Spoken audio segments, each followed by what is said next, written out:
Live from Wagner Middle School in Georgetown, Texas. SHN Sports presentation of Texas United Football Association. Texas United Football Association is on the air. Tonight, the Capital City Bison kick off the 2020 campaign as they play host to the nearby Leander Wolfpack here in Georgetown this evening. Hello, everyone. Welcome into the broadcast. Brad Tillery up here in the booth, alongside our partner, Pete Riefel. Nathan Height running the producing and engineering for us tonight on the broadcast itself. We do appreciate you being with us. We're going to start just a couple of minutes late as the officials were a bit tardy getting to the middle of the field. And so there's coin toss happening right now out there. And we are getting set to play some semi-pro football here tonight up in Georgetown. Pete, a game where Capital City and Leander moving to a new league this year here in the Texas United Football Association. But two teams that still know each other pretty well. Well, it's kind of a calico. By the way, thank you, Brad, for the invite tonight to help call this game. This is the inaugural first game of the season for the Bisons and the Wolfpack. This is kicking off the 2020 season. And like you said, this is kind of a calico conglomeration of different divisions all the way across the football board, whether it's NCAA or whether it's NFL or whether it's European football. You call it, you say it. They've been one place or another, so they've all come together here tonight here in Georgetown for the first game of the 2020 season. Well, we are excited to get going here tonight as we continue to figure out. Sorry, folks, if there's an echo, we're trying to figure out exactly what's happening right now so we can get it cleaned up for you. I think I may have figured out what's going on there. But, yeah, we were doing a little research on the game, getting ready. A lot of these guys played high school football, continuing to get their action in during the work week. You know, what a lot of people who may not realize when they watch this, these are guys who are working 9-to-5 jobs and then getting their practice in the middle of the week. And if they don't practice, they don't get to play on Saturdays as well. Yeah, it's kind of like, reminds me of the old school football back in the 70s and stuff, where they were getting paid very little compared to what they're paid now, and they still held day jobs in the 60s and 70s before they started getting paid the big bucks, before the commercialization of football really started taking over as far as the NFL is concerned. But, yeah, these guys were probably working down at the plant this morning or yesterday, and here it is Saturday, and they're coming out here to play some football, try to knock some heads. Yeah, everybody's getting ready to play. We are getting set. The coin toss has been made out at midfield.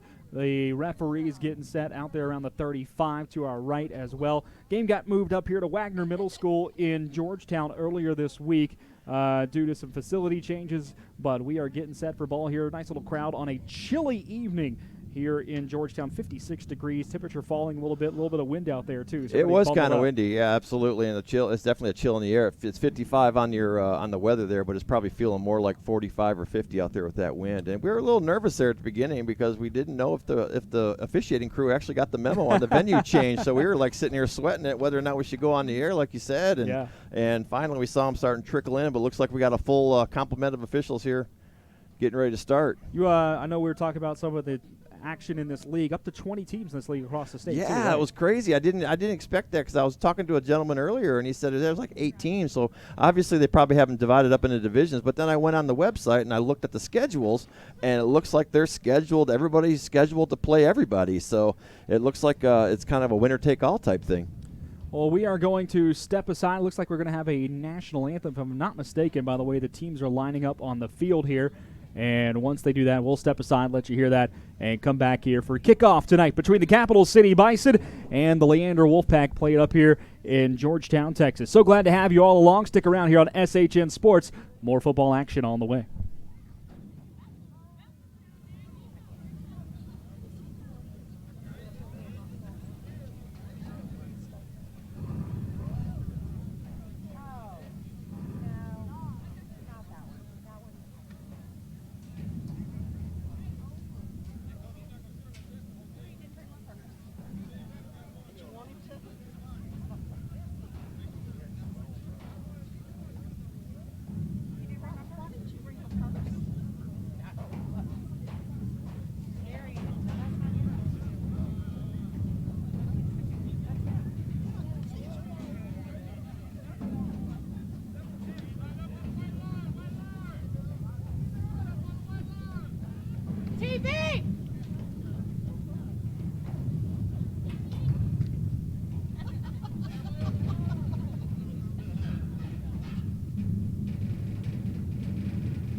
Folks, we said the national anthem was coming. It looks like that's going to be just a minute longer. We apologize as things are getting settled. Remember, it's opening day for everybody. Coin toss now. I guess there was a conversation earlier between the coaches, so the captains have gone out, Pete, for the coin toss right now as Capital City gets ready to take on Leander.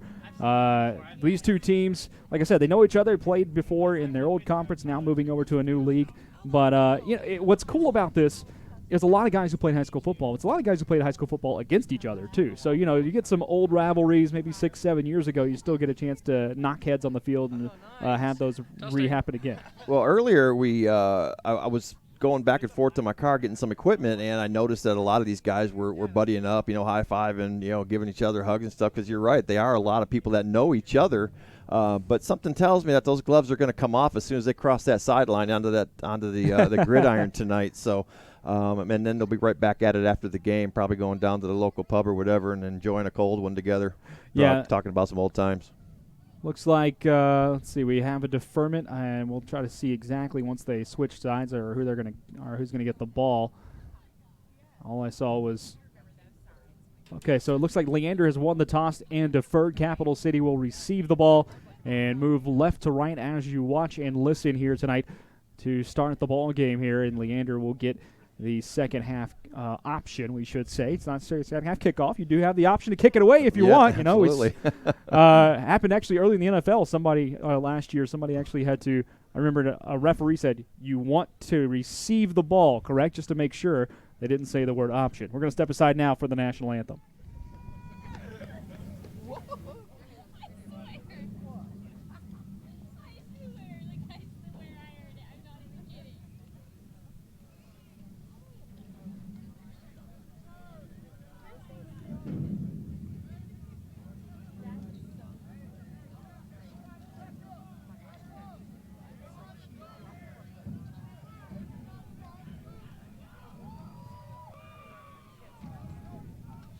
Okay, looks like we won't have a national anthem, folks. We apologize. It was looks like folks were lined up ready to go for one, but we will be eschewing that tonight and instead just going right to football. So Leander and Capital City getting set for the ball game here tonight, and we will get going. And Wagner Middle School up here in Georgetown, Texas. Leander again to kick it away. They'll be kicking right to left as you watch. They're wearing the white uniforms with the silver numerals trimmed out in red, and the red socks and white socks as well, also the white helmets with the white decal. As for the Capital City Bison, they've got the purple jerseys with the white cuffs around the shoulders, the white numerals trimmed out in a bit of gold, also the silver pants with the purple piping, the white helmets, and the white Bison decal. Looks like back deep for the Bison. We've got number 1. That's Tanaic Hall back there receiving for Capital City. Sorry, I probably have to turn down the crowd mic, folks. We apologize. We got some folks sitting right next to it, and I don't think they necessarily want us hearing their private conversation all night. As long as they keep it clean, I don't care. Maybe you want to hear them more than us. I've heard that before, too. As the chain crew walks across the field and gets set as well. Number 10 kicking it away for the Leander Wolfpack will be Dawson Reisinger. Still waiting to get totally set up here.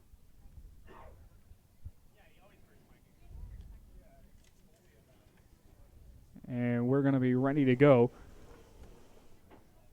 as Reisinger does tee it up now, and on this chilly February 22nd night, we're playing football here in Central Texas. Reisinger looks both ways. The whistle is blown. A little 4-yard run up for him. The boot meets leather. We're underway. End over end kick fielded at the 36-yard line. Back across the 40 for Capital City. Stutter step and spun down at the 42. That was Roosevelt Nolan, the up back on the return. And Capital City gets great field position to start this ball game at their own 44-yard line. Excuse me. That was a great open field tackle by Alex Saez. On the roster has him as a running back, but he's also on special teams, it looks like. So actually they're going to say at the 42 again, where I thought it was originally.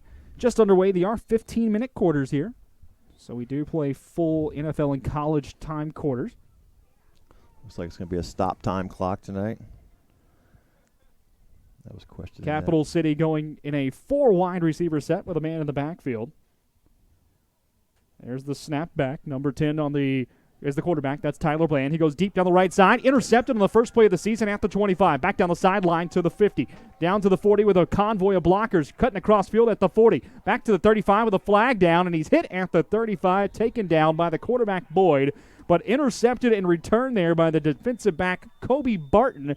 And the first play of the season goes against the Bison, and Leander will get the ball back quickly in great field position in plus territory.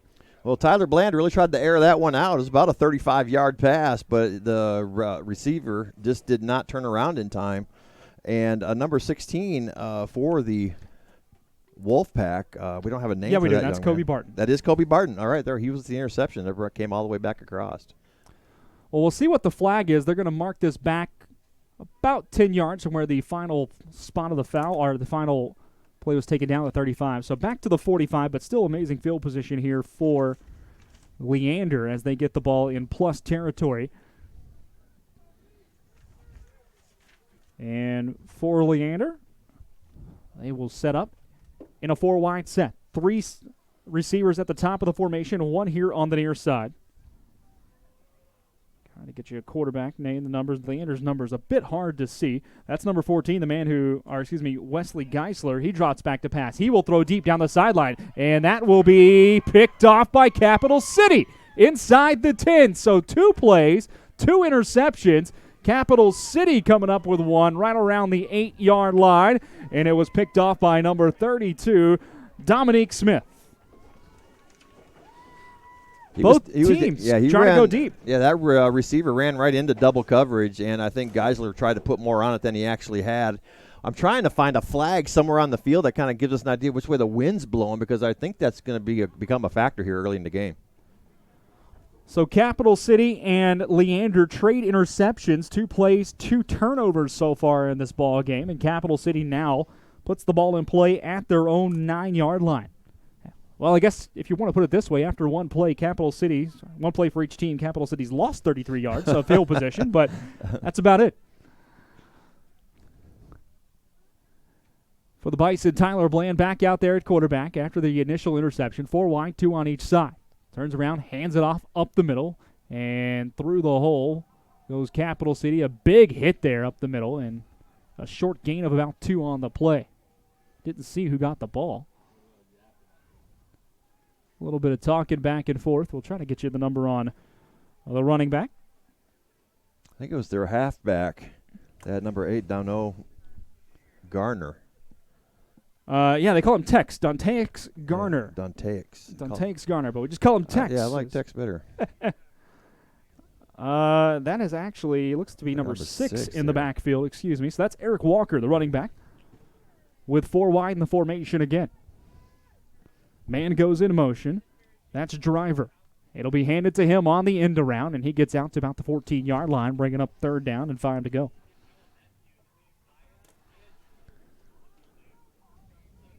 Just underway here in Georgetown, Texas, at Wagner Middle School between Capital City and Leander.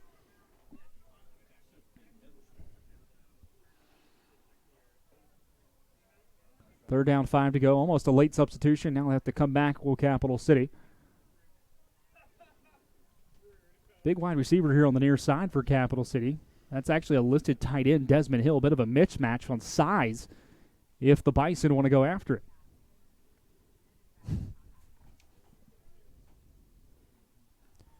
Handoff up the middle. Spinning off 1 tackle is Eric Walker. Now being pushed forward at the line of scrimmage, kind of like an old school rugby scrum. Gets to the 16-yard line, and that'll bring up 4th down. So after the initial interception, Pete, Capital City with 3 straight on the ground on this possession. Yeah, they're having a hard time running up against that Leander defense. It seems that their 2 front tackles have control of that center hole, that A and B gap,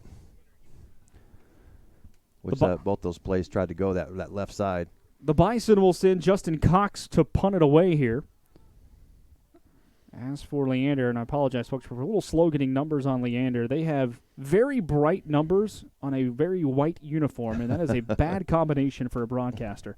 Looks to like Wanya Ward back there to return it. This ball kicked short, and it will bounce at the 30, take a Bison roll to around the 41-yard line, so an extra 10 yards after the bounce and roll, and that is where Leander will take over. 11:55 in the opening quarter of play. Each team has held the ball at least once today. Both teams traded interceptions on their opening play from scrimmage. Capital City now with a 3-and-out. Leander gets the ball for the second time. Well, let's see if Leander can't get something started here. They got great field position at the 41-yard line. Looks like the quarterback, Wesley Geisler, back in there again after throwing the initial interception. He'll turn around, hand it off right up the middle. Capital City's defensive line getting there very quickly. It was handed to Eddie Bailey Jr., and he had nowhere to go as the Bison defense step up on first down. He's going to lose 6 or 5 exactly on that one. It'll be second down and 15. Second and 15 for Leander as they huddle up. Ball on the near hash mark.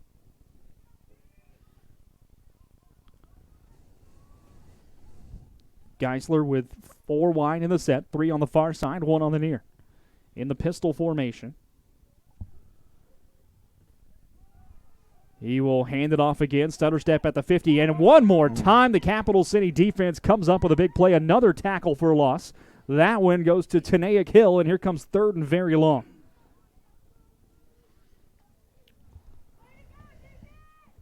So Leander has gone backwards on their first 2 plays of the drive, and it should be 3rd and about 19 to go here.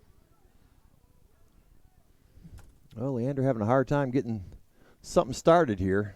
That was a great blitz off that secondary by the Bison. This time the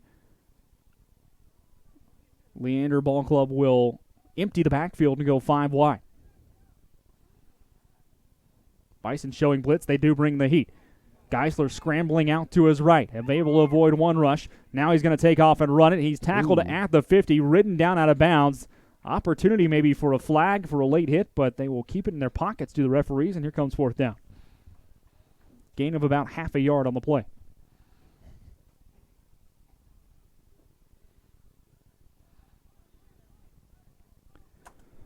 So that'll bring down the punting unit for Leander. Both teams still searching for their first down of the ball game tonight.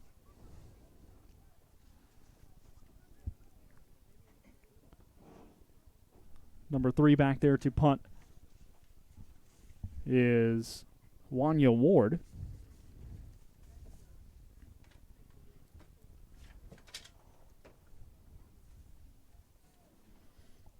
Let's see who we got back deep for Capital City. Looks to be number 30 for the Bison back deep, Alex Thompson. And it's a fake punt, pass over the middle, and a big hit jars it loose. Laying the wood there looked to be Brenton Watson on the pass over the middle. That one had a chance. Actually, it was Brandon Majors, who was out there laying the big hit down. That one had a chance to maybe pick up a first down there, Pete. That was I think they saw that one coming because the linebacker, Wenson, like you said, that number 1, he was very instrumental in this whole series. He had 1 sack and nearly had a second one there and almost intercepted that one for a return. Maybe question the strategy a bit there, going for the fake punt at the 49 because Capital City still doesn't move the ball. You know, they're still looking for their first down as well. A punt would have backed them back up, and you still could have kept playing the field position game here early. Now you've given Capital City the option to get out of a deep hole and forcing them to not so much go on a long field. That's great field position. There's an option out to the left, and the ball is on the turf. It's a pile-up at midfield. We'll see who's got it. Tyler Bland, the quarterback, had it slip out of his hands, and it's going to be second down Capital City. They were able to fall back on it. It's like number 70 for the Bison jumped on that one. DeJuan Sheffield. Actually going to gain about half a yard to the Bison there. Here comes second down.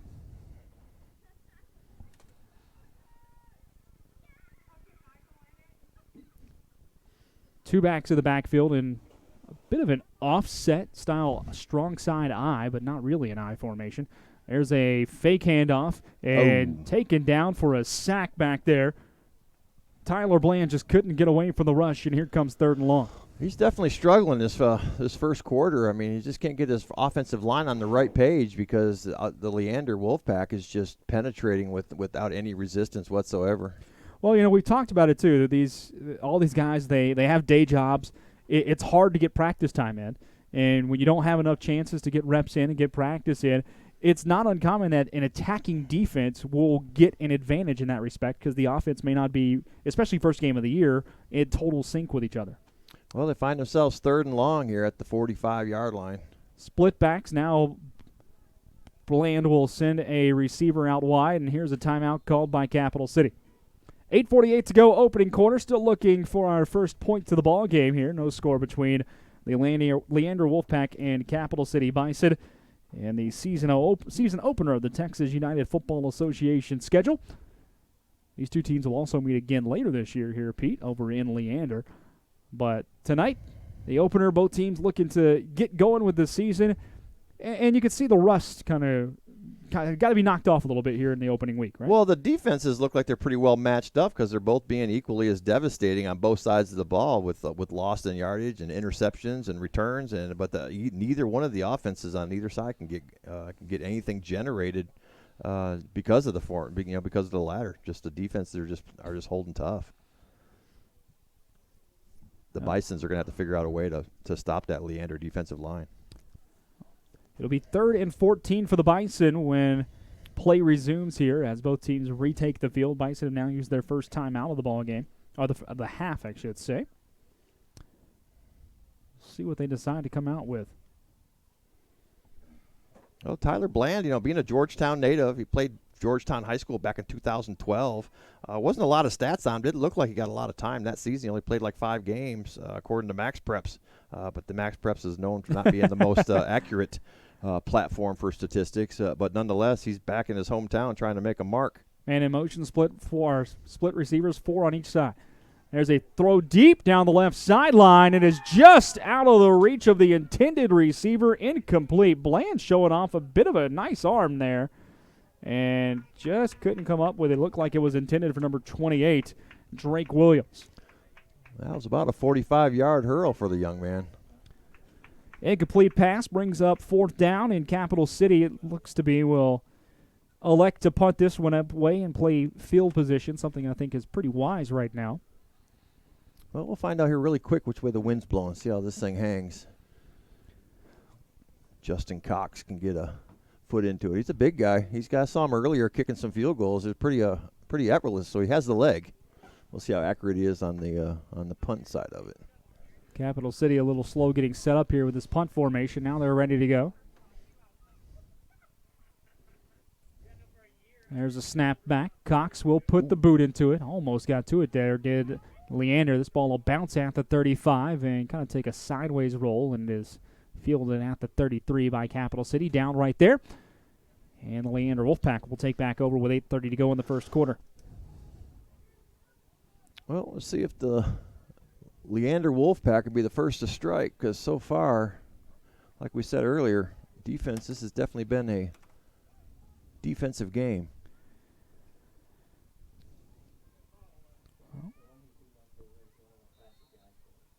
First and 10 for Leander. As the quarterback, Wesley Geisler, steps back out on the field, leading his troops. 3 wide receivers in the set, plus man in the backfield just to his left. Sends a man in motion. There's a handoff up the middle, big hole to work with, running over a defender out to the 37-yard line for a nice first down pickup. Goes the running back for Leander. That's number 22 out there, and that's Alex Science. That was a nice pickup.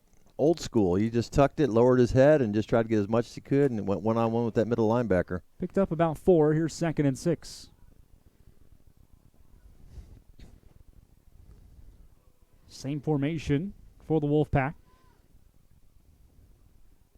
Fake handoff this time. Geisler to throw. Looks down the middle, and it is incomplete. Ow. Tried to fit it between 2 receivers, but knocked away out there by the Bison number 12, Christian Levy. And the intended receiver was number 88, Nicholas Jackson for the Wolfpack. 3rd and 6 now for Leander. You got to think here early on, whichever team can get a ground game going first is the team that's going to really be able to establish the momentum of this ball game here early, I think. Well, I mean, it seems that the secondary on both teams are well tuned in on what the quarterbacks are doing as far as anything over 10, 15 yards. They're knocking it down or intercepting it. There's nothing in the middle of the field. 5 wide here is empty set in the backfield. Geisler to throw, looking deep down the sideline. He's got a man. It is caught. Off to the races to the 10, 5, touchdown Leander.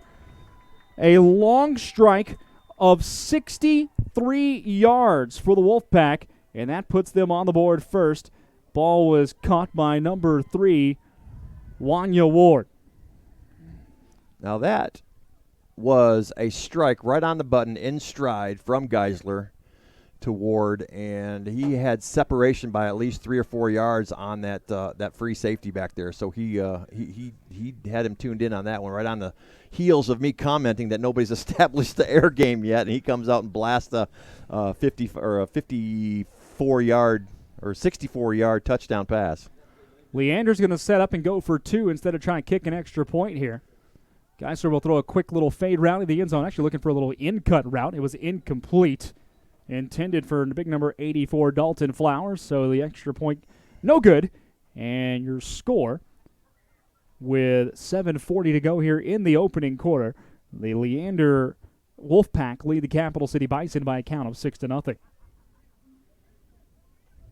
Well, that may have opened Pandora's box. They may have Leander may have found the weakness on the Bison defense. Well, Wanya Ward, he showed off some speed there. He was able to get behind the defense, and if you got somebody who can get him the ball, it's hard to coach. You can't coach speed. That's the old expression, right? Well, Geisler put everything he had into that, but at the same time, it looked effortless. So I think the young man has the range, no problem. And with Ward getting separation like that, it's just a matter of just him getting underneath the ball, and it's going to be a 6 every time. So Capital City will receive the football here. Second time that Leander has kicked off tonight. They started the game kicking the ball away. Dawson Reisinger doing the honors.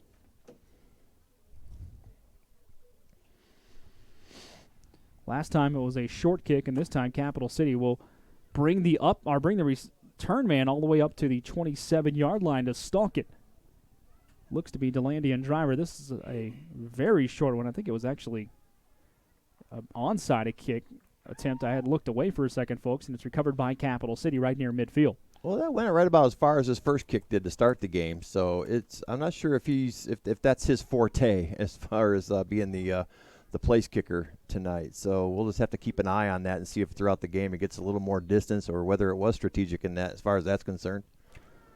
So Capital City takes over right near midfield at their own 49-yard line. Already the 4th possession of the night for the Bison. We're just halfway through the opening quarter.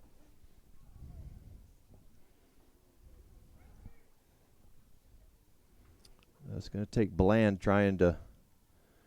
He's got to get rid of the ball quicker. He's got to make a decision. He's just like 2 seconds behind on his decision making. He just needs to get that ball either in the hands of the running back or in the air a lot quicker before that defensive line. Well, this time he's just going to turn around and just a straight handoff up the middle, but the defense for Leander is able to swallow it up quickly. A gain of 1 on the play as it was a handoff to Alvin Smith.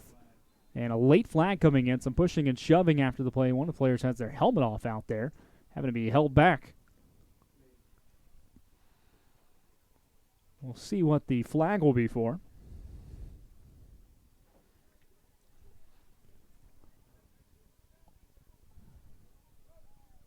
It was Brandon Majors that lost his helmet out there. Not sure if they have that. They have that rule in this league where if you lose your helmet, you got to sit a play. I don't know. Yeah, he's going to have to come out here. There he comes. Unsportsmanlike, though, called on the play, and it will be called against Leander, so Capital City gets a first down and an extra 15 yards on it. Well, that's better than a sharp stick in the eye. If you're going to get yardage, you might as well get it any way you can. And that's the way these guys are starting out so far. At least gets them into Wolfpack territory. Well, Capital City's going to huddle up 20 yards from the ball here. It's a secret play. Clock running at 7:07 to go here in the first quarter. So no play clock in this league. Everything. It's kind of like I said. This is kind of like I don't know. It's like pickup league or pickup. It's kind of, we're out here playing hard and having a good time, but it's not exactly all the same bells and whistles as you would see in. Well, there is a play clock. It's just not up on the board, and that's going to be that's going to be a delay of game. The back judge does the play clock and keeps everybody in four. Okay. Kind of like you would at school if a high school game or a college game if the clock were to malfunction, and there's a 5-yard penalty, as that will be a delay of game against Capital City. Well, I have never been one to say I know anything about football.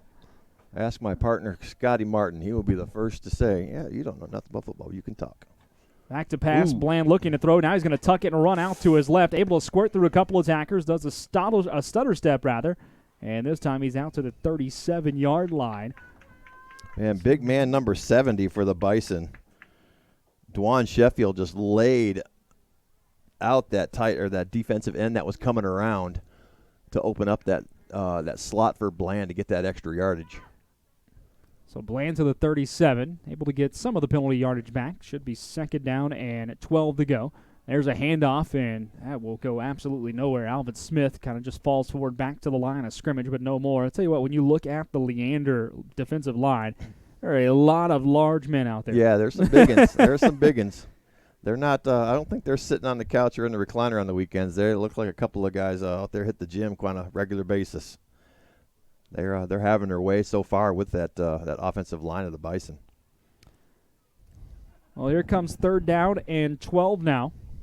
6-0 Leander leads here in the opening quarter, 5:38 to go. Capital City with their deepest penetration so far. Back to pass Bland. Got a rusher coming off the left side. He's hit as he throws. Looks down the left sideline. It is almost intercepted to the end zone. Instead dropped. And that will fall incomplete. Defended out there by number 5 for Leander, Tremel Wellnall. Here comes fourth down and 12. You're kind of in no man's land if you're Capital City, so bit of a decision to make.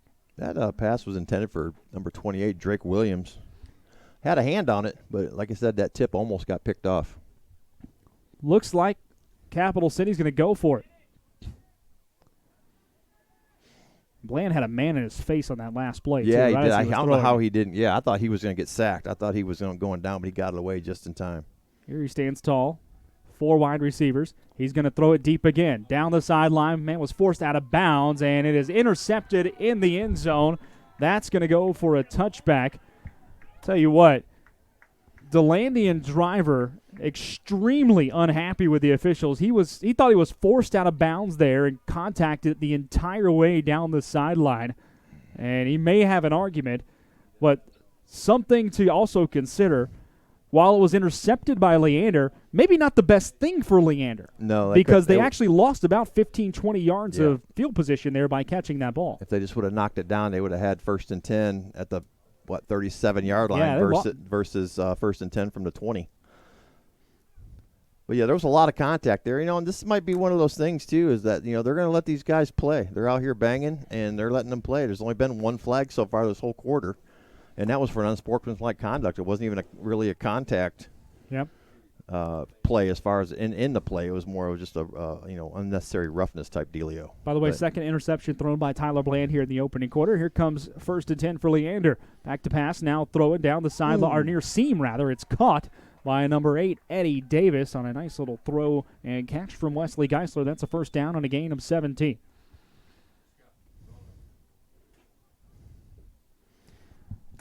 Hurry up. I think a hurry-up offense would really be beneficial to Leander right now. They seem to have the momentum with 2 interceptions so far. They're able to change the pace of the game and take it right away from the Bisons anytime they want to. I would run hurry up on this and just march it down the field. More of a power formation here. 2 tight ends on each side of the line. Single backfield. It's going to be a pull play out to the right side. And he's spinning off a couple of tacklers across the 40 out to the 41-yard line. Spins the running back. That should be number 22. It is Alex Sines. But a good first down run and to pick up about 4 or 5 there on the play. Yeah, he spun off of that linebacker to pick up that extra yardage. Yeah, they'll give him 4 officially out to the 41.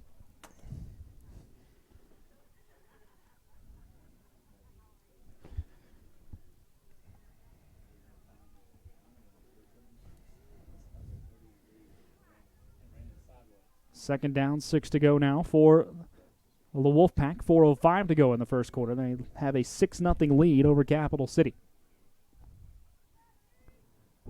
There's a pass to the near sideline. It is caught, high-pointed, and then they will rule it incomplete. Couldn't complete the portion of the catch, or at least get the extra foot down.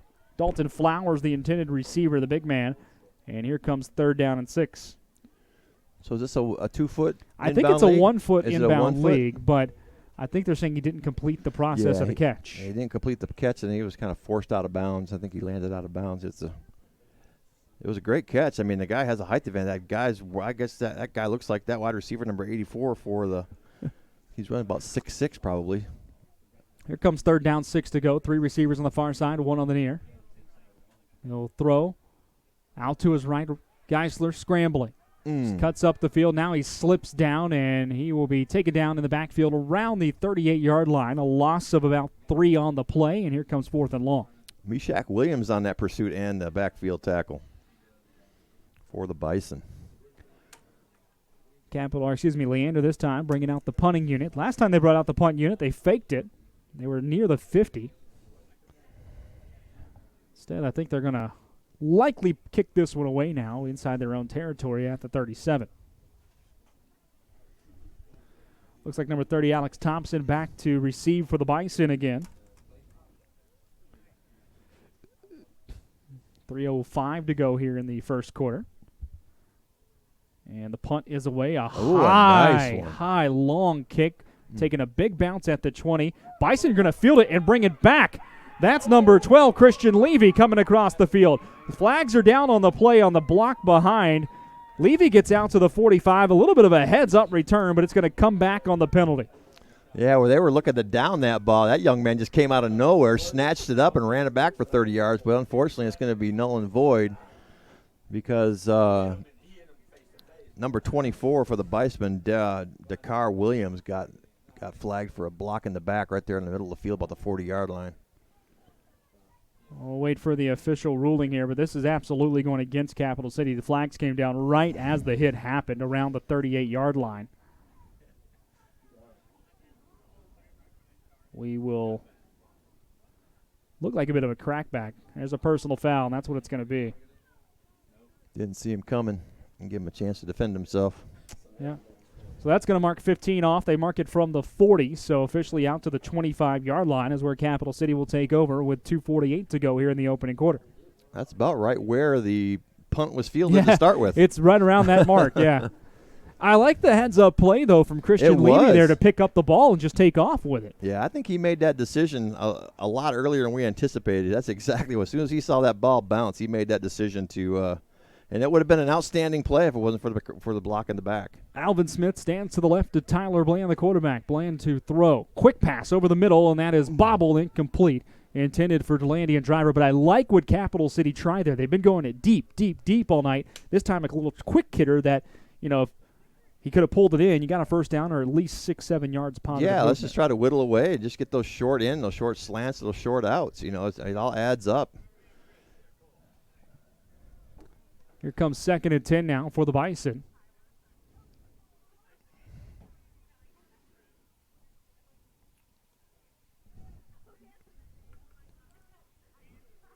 Smith again in the backfield. Now time called. This one coming from the defense of Leander. It'll be their first timeout utilized tonight. So each team has burned one in the opening quarter with 2:43 to go here in the first stanza tonight. Kind of an interesting timeout. I wonder what the philosophy was behind that. I mean, they got them deep in their own end, and only 2 minutes to go in the quarter, up by 6. I would think the pressure, unless they just didn't see something they liked, and that's got to be what I think. Yeah, they didn't know what was. They must have been a mismatch that they were a one-on-one that they were fixing to tear up. Folks, don't forget you can follow the Bison online on Facebook at Capital City Bison, on Instagram at Cap City Bison, on TikTok at CC Bison, and on LinkedIn, of course, Capital City Bison. Make sure you follow them through all their social media channels out there and keep up with the Capital City Bison throughout the 2020 season. This could be a fun season. I mean, hopefully that SHN will be here for the Capital City Bisons for other games, and I think this is going to be a really cool thing. I mean, at first when I came in and saw the way this was going to be set up and stuff, I mean, I was like, oh, this is just going to be some sandlot football. Heck no, these guys are banging hard, and they came out. They're serious about what they're doing out there. Second down, 10 to go for the Bison. Looks like Leander's playing some tight coverage on most of the receivers except for the near side receiver. Blitz coming from the outside. Fake handoff, now rolling to his right. Trying to cut back up the middle is Bland. He had nowhere to go, and he'll lose 5 on the play. I think his intention was that same pass, that same play across the middle right there on that inside receiver on the near side, and it just didn't develop because the offensive line just could not hold that defense back again. And they officially say he loses 4 on the play, so ball marked at the 21. Here comes 3rd and 14 now for the Bison. As they huddle up. Quite the crowd. Not a bad crowd. I was really there's got to be 100. There's got a couple hundred people out here. Always good support from the families and friends here nice, of cool these night. two teams. Another blitz coming from the edge. Now up the middle. Bland trying to escape, and he's sacked one more time, this time at the 16-yard line, as Leander's defense is just swarming the Capital City quarterback here this evening. That poor young man has taken a beating tonight so far. We're going to be down 4th down and really long. He's going to need a nice bath by the end of this one. So that ball's all the way back to the 17-yard line, so another loss of 5 on the play. Well, here comes 3rd down, and we'll just call it Waco. I got 19. Is it 3rd or 4th? That's 4th down. Excuse me, 4th down in Waco. Justin Cox will kick it away. Standing on his own 2-yard line. I said Waco because they're going towards the north end zone right now, by the way. Oh, is that how this is field set up? Okay. I got lost coming over here tonight. North-south. The punt is away. A nice kick that will get around the 40, or fielded at the 45, and pulled down from behind. Couldn't get anywhere, could number 3, Wanya Ward. Looked like a really good play from number 32, Dominique Smith, to make sure the coverage was there and hold the return to just 2 or 3 yards. Left a little piece of his jersey on the field as a memento. He drug him down. So Leander takes back over, this time from their own 48-yard line with 55 seconds to go here in the first quarter.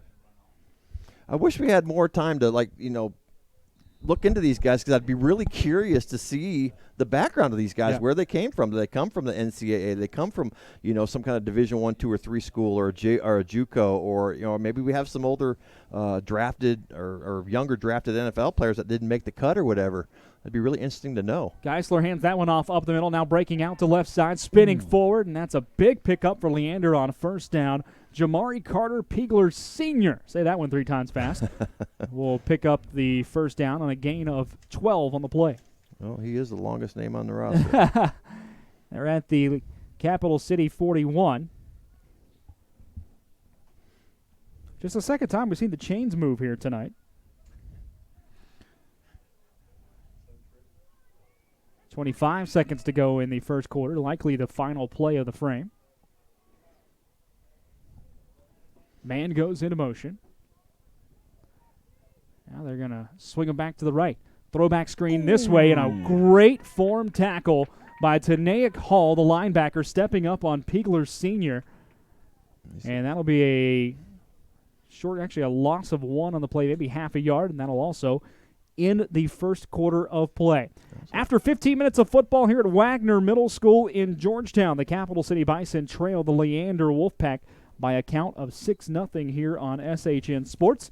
Folks, the Capital City Bison want to make sure they thank their sponsors out there for making all this happen. Big Frog T-Shirt Company in Round Rock, also Nikki's Pizza in Round Rock. LocalBeacon.com, go on your app store, check that one out, and download it to your phone. Brown's Furniture Assembly, House of Bounce in Round Rock. That's www.houseofbouncerrtx.com. Chicken Kang Wang. Go check them out on Facebook. And Tracy's Fencing on Facebook at Tracy's, Tracys Fencing out on Facebook. So check out their sponsors making all this happen for the Capital City Bison. Pete, your impressions of after 15 minutes tonight? Well, I mean, like I said, I think it's still a defensive game. We're still trying to get the Bison to, create some opportunities. It seems like they get, one step forward, 2 steps back. They get a couple of good plays, and then that defense for the Leander Wolfpack steps up and they end up dropping them for 6 or 8 on a loss. I think that Bland still needs to figure out a way to get rid of the ball quicker. I don't know if he's just confused, or if if the defense is that tenacious that he's not able to make that decision that quick. Geisler steps in, second down here to go, or second down and 10 rather. He'll scramble out to his right. He's got room to run, slides forward around the 35-yard line, picks up 6 on the play. Here comes third down. As crew comes from upstairs, we got a crew upstairs, crew downstairs here working everybody. Should be, they say 4th on the field. This should be 3rd and 4. The down marker's wrong. This is 3rd and 4. Yeah, they had to change a quarter on second down, so yeah, it should be. Yeah, I keep a play sheet over here on purpose. It is 3rd down and 4 for Leander.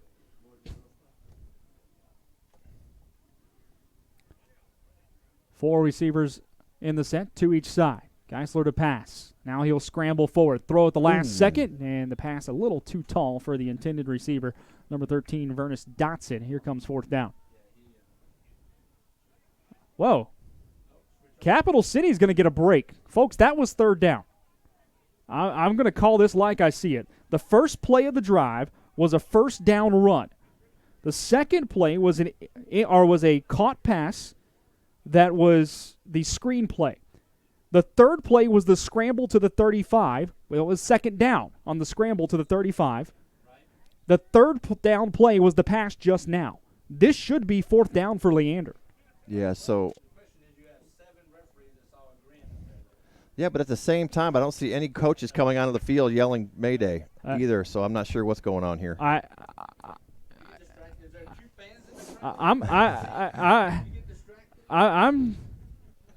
I'm pretty sure I got this right, folks. Yeah, I think that the quarter changed after that second down. They got that. They were at the 30. They were at the 31. I legitimately, folks, I keep a play sheet and keep it marked down what's going on every single play, and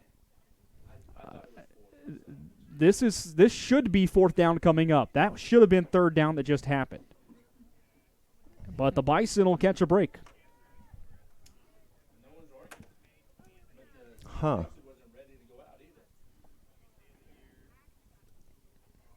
Well, let's see if the Bison can take advantage of the. Not that they have great field position; they're starting at their own 35. Okay, here comes 1st and 10 for the Bison at their own 35.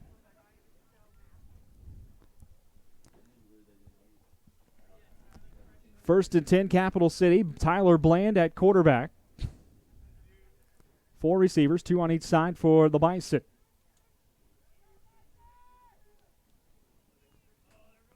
He'll throw quickly, and it's incomplete, trying to catch his man out in the flat.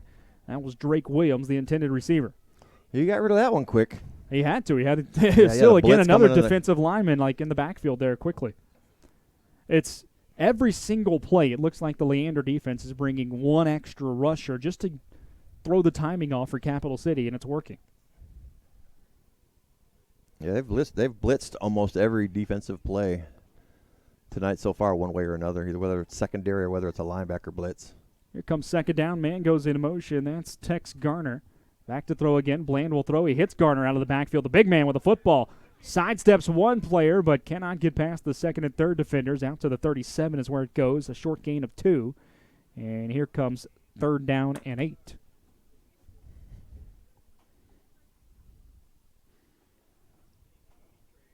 He is a big boy. I mean, he carried 3 guys another 2 yards before they brought him down. But you know what? I was more impressed with the fancy footwork from the big man after he caught the ball. Nice little stutter step there. 13:30 to go here in the opening half. 6-0 the score. Leander leads Capital City. A nice one-on-one opportunity here to the near side. This one, a handoff on 3rd and long up the middle. Big hole to run through. That's going to be a nice gain, but short of the first down. Handoff to Alvin Smith there. But this gets it decision time for Capital City. That brings up 4th and 2 as opposed to 3rd and long, and the Bison are going to keep the offense out on the field. I like the play call there. You've been throwing a lot as it is, so trying to hit one up the middle. I really think there's an advantage here on this near side. Well, the free safety the near side safety just moved over. Oh, now they called another timeout. Yeah, timeout called by Capital City, as I don't think they liked the matchup they had there on the 4th and 2 upcoming. May decide to bring on the punt team now. Just 6-0 in favor of Leander on the long 63-yard touchdown pass from Geisler to Wanya Ward in the opening quarter. Remember, this ball game started, Pete, with each team throwing an interception on their first play, trying to go deep and really get started quick. And it seems like Leander has been able to settle down their offense a little faster than Capital City. Well, they were definitely testing the waters in the air as far as the beginning of the game is concerned. Like you said, the 2 interceptions kind of offset each other. So, but I'm still, that Leander Wolfpack defense, to me, so far is setting the pace for this game. No doubt about it. Well, Capital City's chosen to punt the ball away. It'll be Justin Cox to kick it after thinking about going for a 4th and 2. Instead, discretion can sometimes be the better point of valor, and it appears what Capital City will go for here. A lot of football left. Got to manage the game. Cox was asking for protection because he had his guys moving out to wide receiver spaces. And Leander's gotten to it nearly gotten to the punt a couple of times already. Capital City's got to be careful. They got an extra man or two on the field. There's the snap back. Here comes the rush, and Cox just gets it away, but it's a pretty good boot down the sideline. Ball will bounce. It's fielded on the bounce. Up the sideline goes the Wolfpack, and he's off to the races at the 30, 20, 10. Touchdown on the punt return for the Leander Wolfpack. And they will extend their lead as Devin Boynton takes it right around 67 yards for the score. Very similar play to the earlier one by the Bison where he caught that ball on that first bounce and just took it to the house. But it was a 70-yard run back where that ball was picked up at right about the 30-yard line.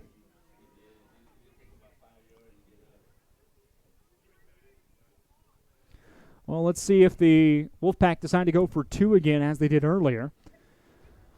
Looks to be the decision being made. 12-0 they lead it. They'll try to extend it to 14. Don't have a lot of confidence in their place kicker, I guess. Points are points. So I think it's just a matter of time before the Bison, get it clicking on those receivers.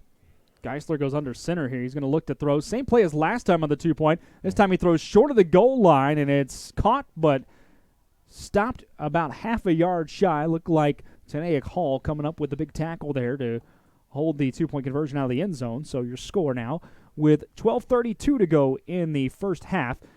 The Leander Wolfpack have extended their lead to 12-0.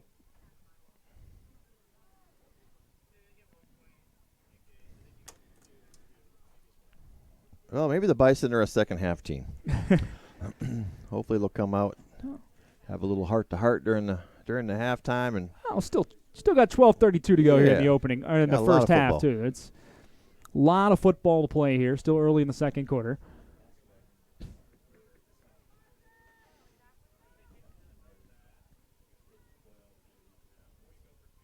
Waiting for the kickoff to get set up for Leander, as it has been all night for them. It'll be Dawson Reisinger kicking it away, his 3rd kickoff of the evening. The Capital City Bison have very much pulled up their return team. In fact, they have 8 men on the line to try to block it here. They set up their blocking scheme. This one fielded around the 37 and shooting through a defender at about the 48-yard line.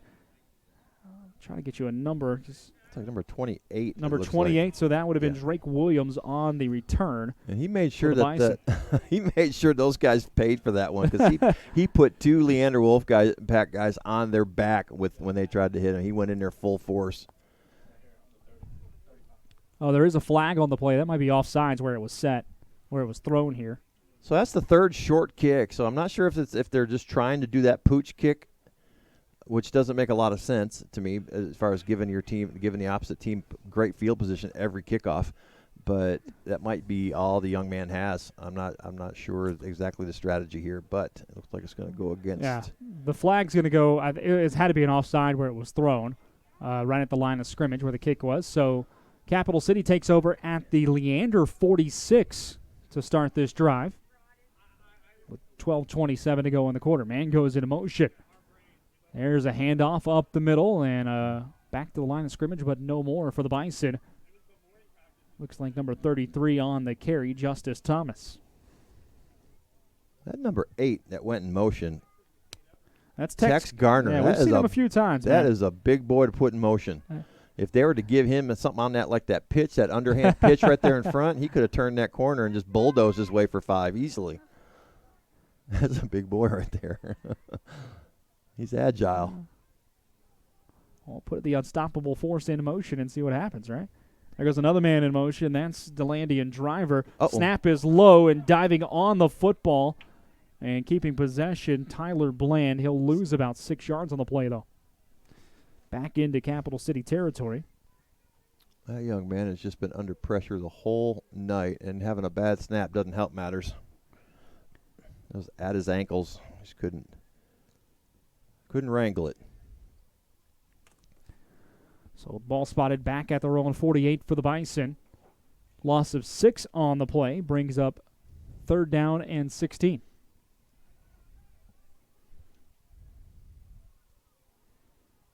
Long huddle here for the Bison.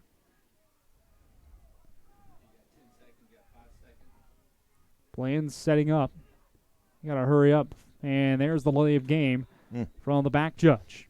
And the hits just keep on coming. So 5 more yards go against Capital City. And that's going to put them back at the 43 now. And what was already 3rd and long becomes 3rd and longer. 3rd and 21 now. They're all about challenging themselves. Back to pass. Bland throwing over the middle. Incomplete. Looking for the big target. Trying to find Tex Garner. And just threw it about a foot over his head. And here comes the punt team one more time for the Bison. And some more after the play yakking going on between the lines of scrimmage there. Well, one thing I've noticed with Tyler Bland for Capital City is he obviously everything's out of the shotgun position, but he has no drop. So the most I've seen him drop is like a step and a half, 2 steps, and he's immediately trying to get rid of it. And that may be the adjustment that he made earlier in the game to try to get rid of the ball quicker. But with that has to come accuracy. It'll be Justin Cox to kick it away again for Capital City here. There's the snap to him, rush coming. And this one a spiraling kick. And it'll be bouncing at the 20. Take a nice Bison roll to the 11-yard line. No return this time for Leander after they took one to the house last time. And instead they'll have to go pretty much the length of the field as Capital City gets a good punt there. And Leander takes over at their own 11. Just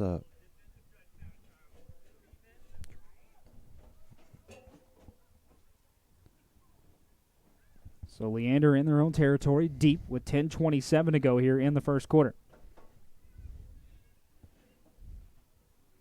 Oh, okay. I'm actually going to officially mark this ball at the 12 to start the drive. Single coverage on the near side down here.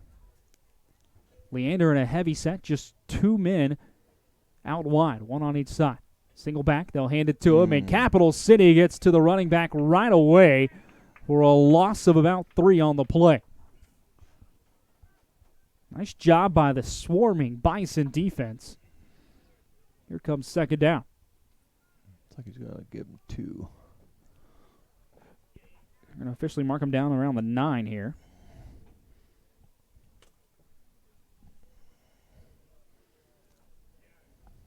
This time, Lee Anderson's 2 men to the formation, or actually, excuse me, trips formation on the near side. There's only 1 defender over here for the Capital City Bison. Now 2 against 3. And that free safety is sucked all the way to the opposite side. And they're going to throw it towards this near sideline. It is nearly caught, but incomplete as it falls harmlessly around the 30-yard line. Ball was intended for Dawson Reisinger, but well played out there by Christian Levy, who was kind of on an island. It was him and 1 other defender on the near side against 3 receivers in that triangle formation. Well, I was focused on the intended receiver, so I didn't see the first 2 that broke off that triple on this near side, went to the inside, but before we saw the setup on the defense, there was nobody there either, so those guys were open. It would have been a nice little short chunk, a little 10, 11-yard hit. They're doing the same thing again. There's the snap. This time they'll throw it. It's thrown behind the intended receiver, incomplete. He had him open there for a second, but just threw it several yards behind the target. It was looked like it was intended for Brennan Hansen there. Here comes 4th down. Well, by far the worst series so far this game for the Wolfpack. They just couldn't get on the right page there. They had the intention there with the receivers set up like that, but he had 2 receivers that were going to the same spot, and he managed to throw it directly between them. So Capital City will take back over. Should get great field position here. It's Wanya Ward to kick it away for the for the Wolfpack.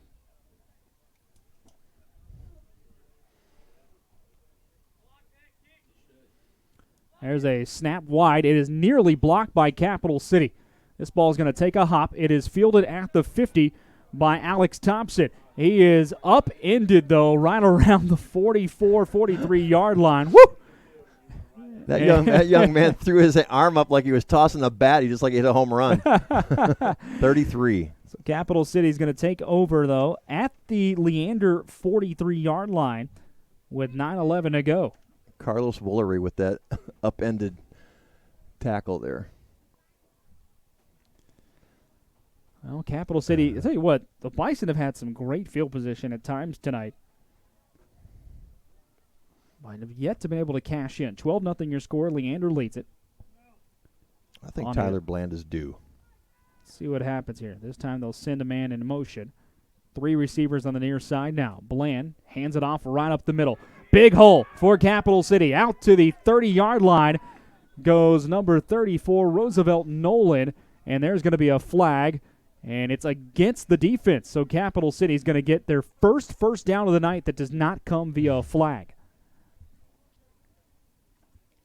So that was a nice bulldog run. That was a nice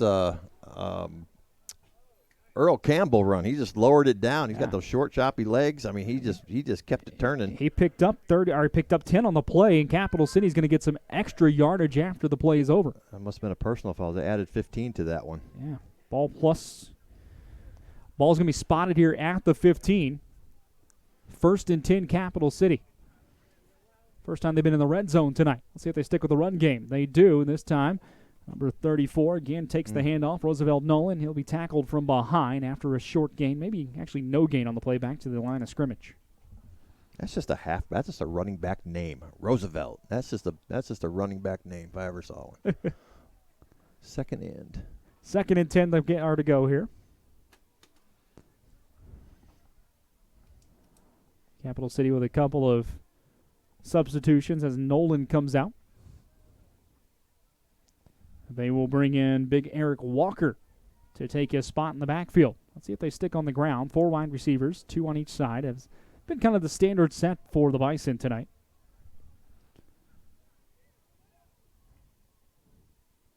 Bringing blitz once again is Leander. Bland's got nowhere to go, and he is sacked one more time, this time back at the 26. I mean, he's just got nowhere to go before the ball's at him, and he's running for his life as soon as he catches it.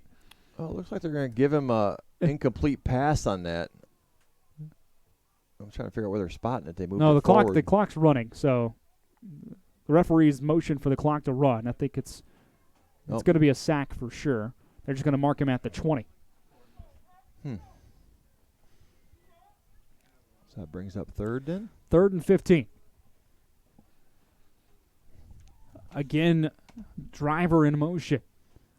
Bland has a low snap fielded and just had to eat it as soon as he's able to pick it up, and you could tell he's frustrated. He's throwing throwing the football down, frustrated at his own offense, and he's going to take a penalty for it on a personal foul as well. I don't even think he knows he got a flag thrown on him just now. Taking a couple of his teammates come over and try to settle him down just a little bit. I mean, you could tell he's angry, and I don't blame him necessarily for being angry. He's been running for his life for the first 22, 23 minutes of this football game. Well, I don't think he's necessarily focused. I mean, angry at. I mean, that's the second low snap.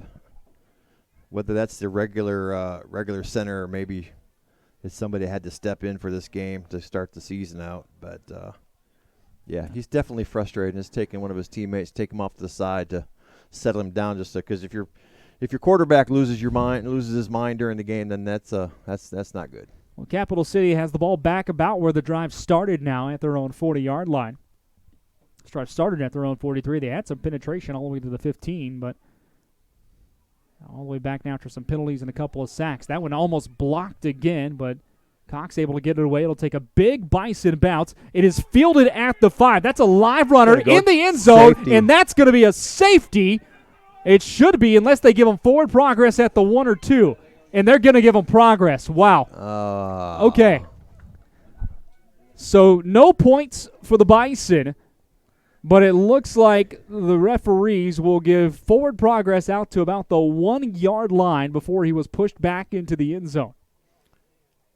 I don't know. It sure looked like he ran on his own volition backwards. He was trying to advance the ball in another direction. He picked the ball up and ran on his own volition backwards. At that point, he's a live runner. He is.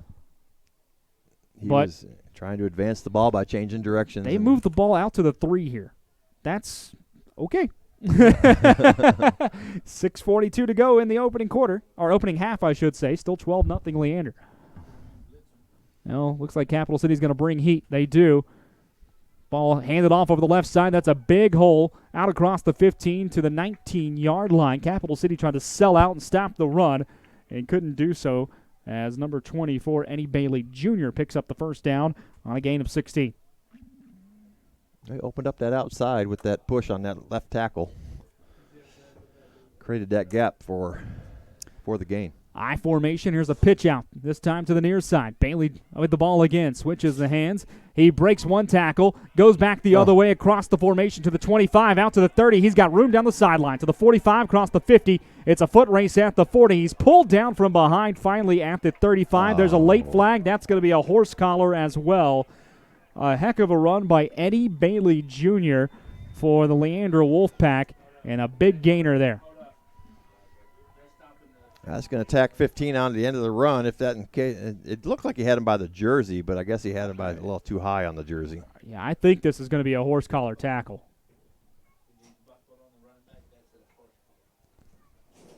Nope, that's a penalty against. They called the penalty against Leander. What is that? I've never seen that call before. I forgot. What is that? It's been I got to go back to my rule book to remember exactly what it was. The motion he get no. The motion, the chop blocks to the hips. Right. The motion's actually an illegal forward pass, if I remember right, but it wasn't a pass. It was a pitch out. And the ball's not moving on the spot, so, okay, we're at the 35. Yeah. Still 1st and 10, no matter how you cut it. Yeah. That's a gain of 56 on the play. Back to the I formation we go for Leander. Another pitch out. Same play to the near sideline, and this time the Bison stuff them for a loss of 3. Well, going back to that previous play, number 24 for Capital City, Bailey, he broke 3 tackles and then burns one off for 56 yards. For Leander, you mean? Or for Leander, I'm sorry, for Leander. 2nd down, 13 to go. After the loss of 3. 13. 2nd and 13. They will sub out Bailey and bring in Jamari Carter Piegler Sr. at running back. Get away from that I formation. Instead, go heavy set with 2 tight ends. Dropping back to pass. Weisler looking to throw. Throws down the middle. He's got a man. It is caught The hit is missed, and off to the races for the score goes Dalton Flowers.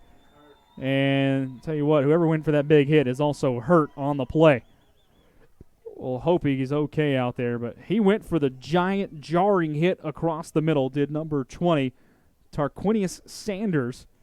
He just missed it, and instead he is down, and the touchdown pass goes for 38 yards. I mean, Geisler definitely hung him out to dry, because if that would have been a lined up hit, he would have took a shot, because that was a suicide pass right across the middle on a blind free safety that was coming in for the kill. Geisler's second touchdown pass of the ball game, and the first touchdown that goes to Dalton Flowers.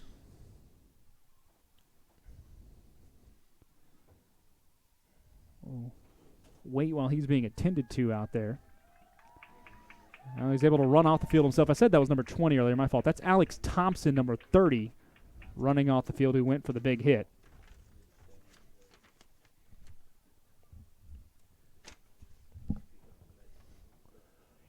What does that mean? I don't know what that means.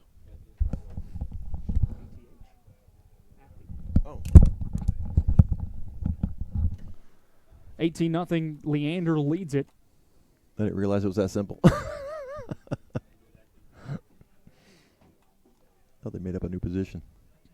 Two receivers on each side as they go to a different formation here on this two-point conversion to Leander. They have gone for two every time after scoring as they lead at 18-0 now with 4:38 to go in the second quarter. Snap back. They'll look for the quick pass to the far the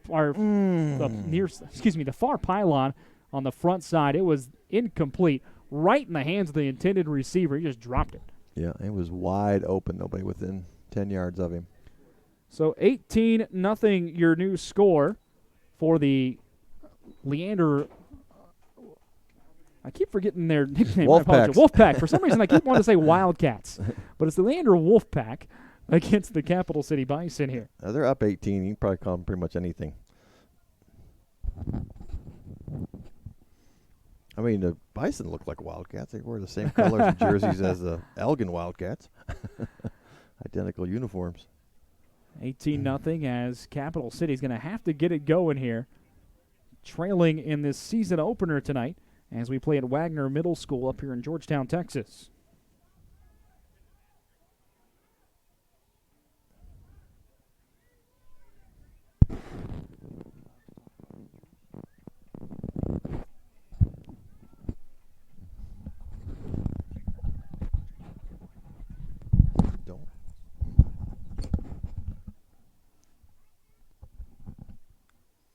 Well, wait for the ball to get teed up here for Leander.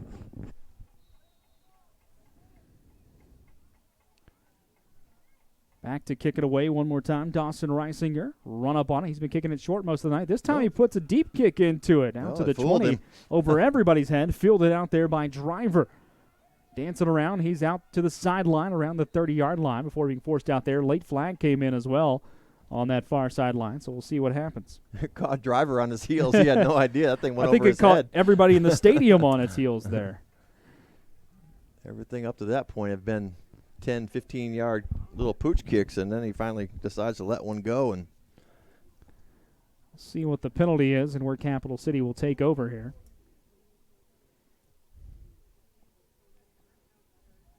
There is no flag. It'll be picked up. So Capital City officially takes over right around the 30. Comes Bland trotting back out. Looks like he's got his happy face on. Yeah, we saw Tyler Bland get a little frustrated last possession after a couple of sacks after getting some really nice penetration. They were all the way down to the 15 were Capital City. Let's see, there's a high snap and a little sweep to the near side on the quick pass. Up to the 35, to the speedster, out to the 37, 38-yard line. Delaney and Driver with a nice first down play. That's a play you were calling for earlier. Get the sweep and a little flick pass forward. The kid's got the speed. I mean, he's got some wheels on him, and if he's able to turn that corner, but it looks like they saw it coming, but he's still able to get that's a 6-yard gain. Yeah, that was a solid 6-7 yards right there. Here comes 2nd and 4. Yeah, I don't know how they haven't taken advantage of that earlier. by pulling that linebacker like that. This time they send Tex Garner in motion, and they're going to hand it off up the middle to the Bison. Over the right side, first down and more as he pushes his way out to the 49-yard line. Does Alvin Smith, the running back for the Capital City Bison. And now they're rolling a little bit here on this drive, actually out to the 50. First down run and a pickup of 13 on the play.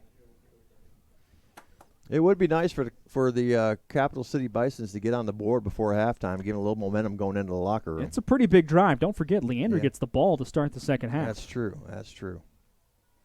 Ball at midfield. Another handoff to Smith up the middle. This time he runs right into the pile, and he will not get any yardage, half a yard maybe. Leander came out of it with the football, but the play was blown dead. Actually, they're going to give him one, it looks like. Yeah, they are going to give him 1 yard here on the play. So here comes second down and 9 for Capital City as Tex Garner checks back into the game.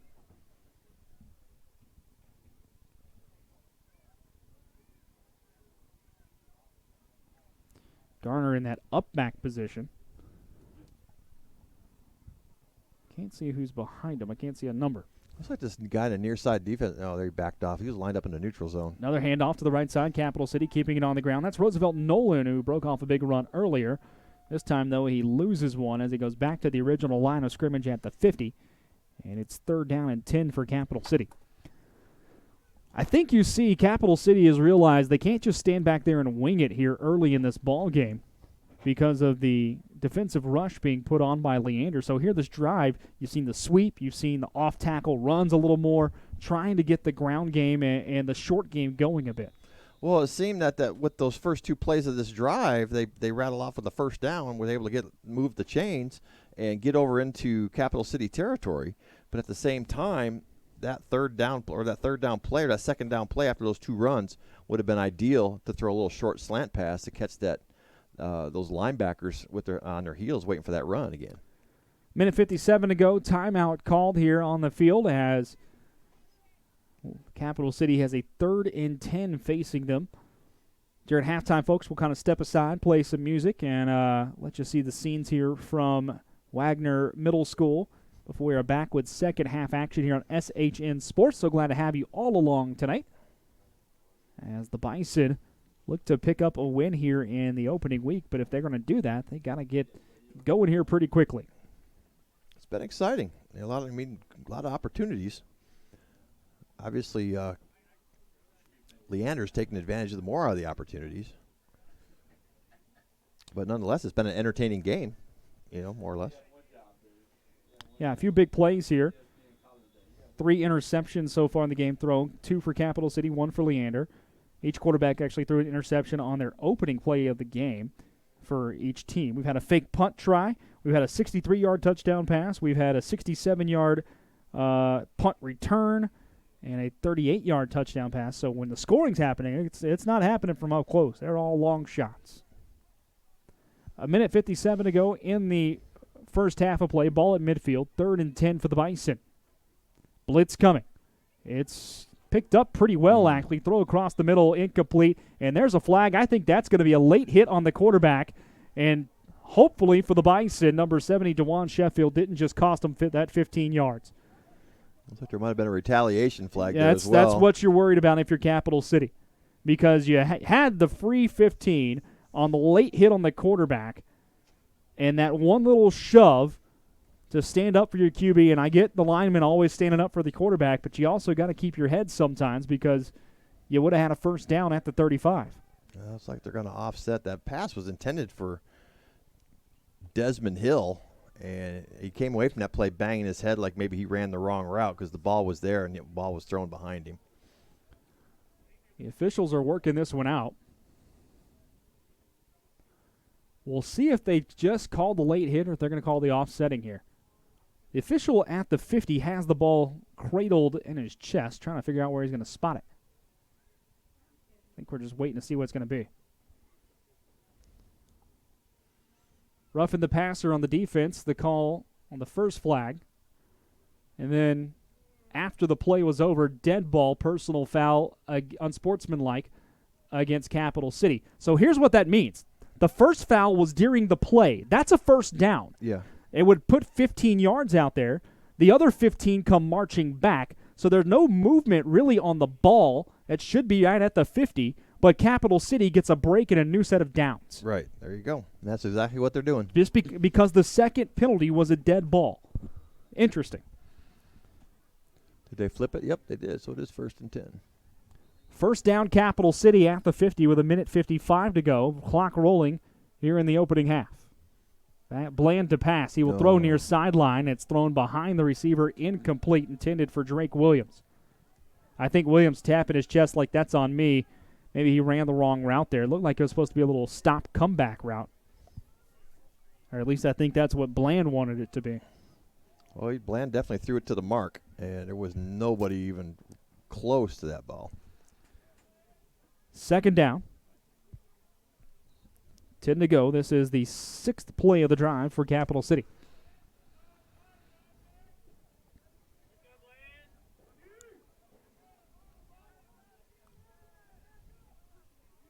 Two receivers each side of the formation for Capital City. Man in the backfield. Bland to pass again. He's got time. Now he's going to roll out to his right with room to run. Stutter steps out to the 45, crossed around the 42 before he steps out of bounds. But a nice gain there for Tyler Bland. They'll officially mark him out at the 43, a gain of 7. So a 7-yard scamper brings up 3rd and 3 now.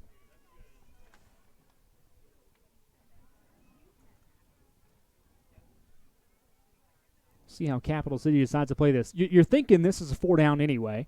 So you've got 2 downs to get 2 or 3 yards if you're the Bison. So the entire playbook becomes open here. Well, I mean, to me it'd be 4 down territory with 1:35 to go in the half. But at the same time, the way Capital City is playing, or way Leander's playing, they're moving that ball pretty quickly. So that might be a work to their advantage. Capital City able to pick up the first down there on the run by Alvin Smith, who looked like he was bottled up in the backfield, but able to scoot away from a couple of tacklers and fall forward for the first down, getting right where he needed on the stripe. It was a great second effort. Third first down picked up by Capital City of the drive. They're down to the Leander 40 now with 1:07 on the clock. And the clock rolling. Capital City's got to pick the pace up a little bit if they want to try to score here before the half. Leander showing blitz. They bring 6. It's a high snap. Bland will throw it away quickly across the middle, and he nearly had a completion. It was in the hands of the Delandian driver and then incomplete.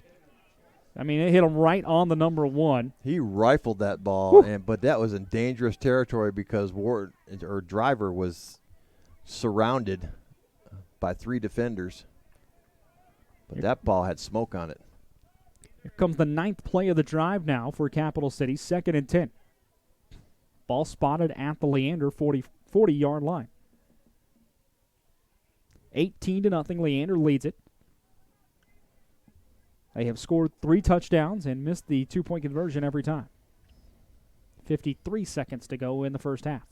Well, Bland came all the way to the sideline between those plays to get a special play from Coach, but they're setting up blitz all day long here. The show blitz kind of dropped off a little bit, and still Bland unable to get the ball out of his hands as he is sacked by big number 55, Manuel De Leon. All the way back to the 47 is where the ball gets spotted. And here comes 3rd down.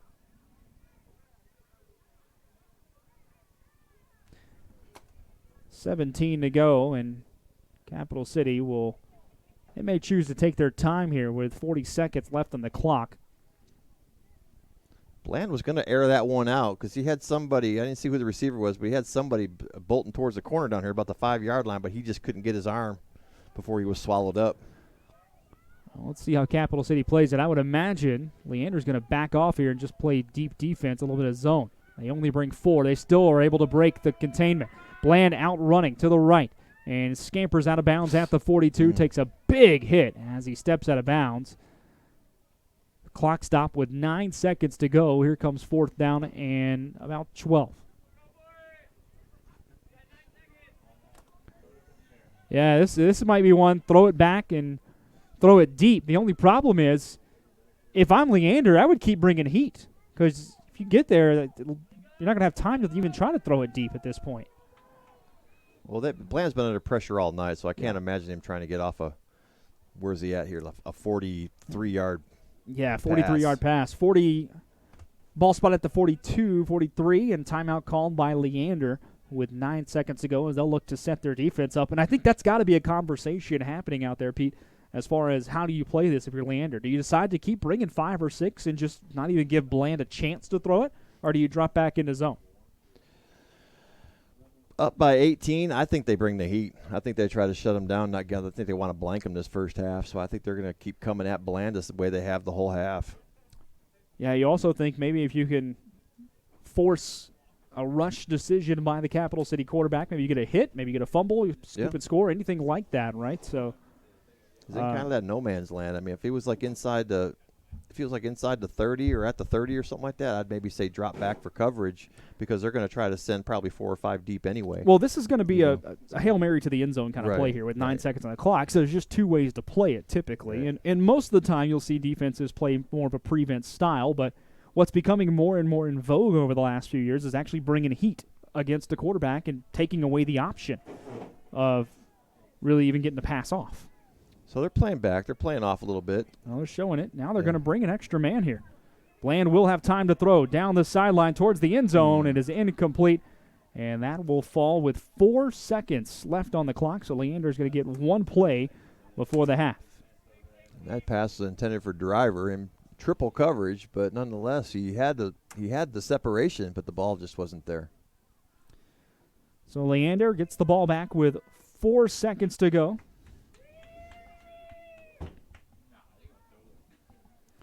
You can imagine Leander's going to try to throw one deep. They've already hit 1 deep shot today. Why not try it again? Yeah, we'll see. I mean, Geisler might just take a knee. Who knows? Or is it Geisler? It is Geisler. Geisler. That's a German name. Let's see. Leander, they come out with 4 wide receivers. Yeah, and he's dropping back, so he's going to make something happen here. Geisler in the pistol.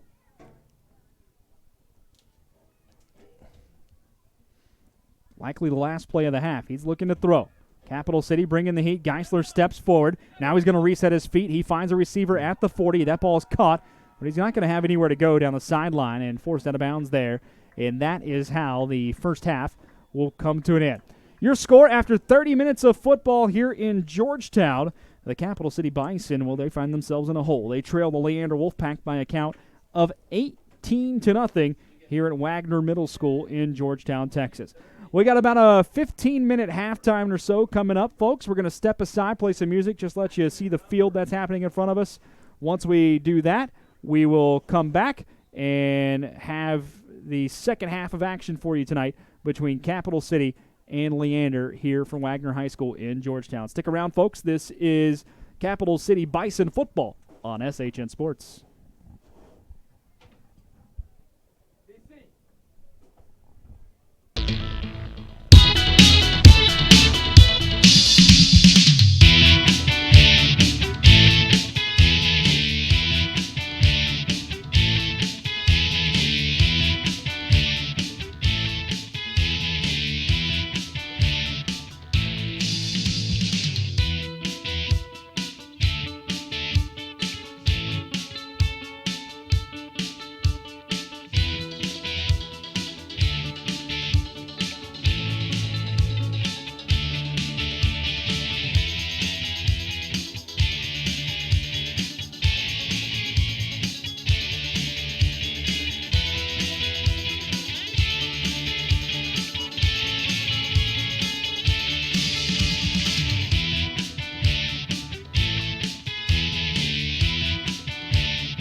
Well, back here for half number 2 of this ball game between the Capital City Bison and the Leander Wolfpack, with Leander leading 18-0 so far in this ball game. And Leander with the strength of 3 touchdowns in the first half.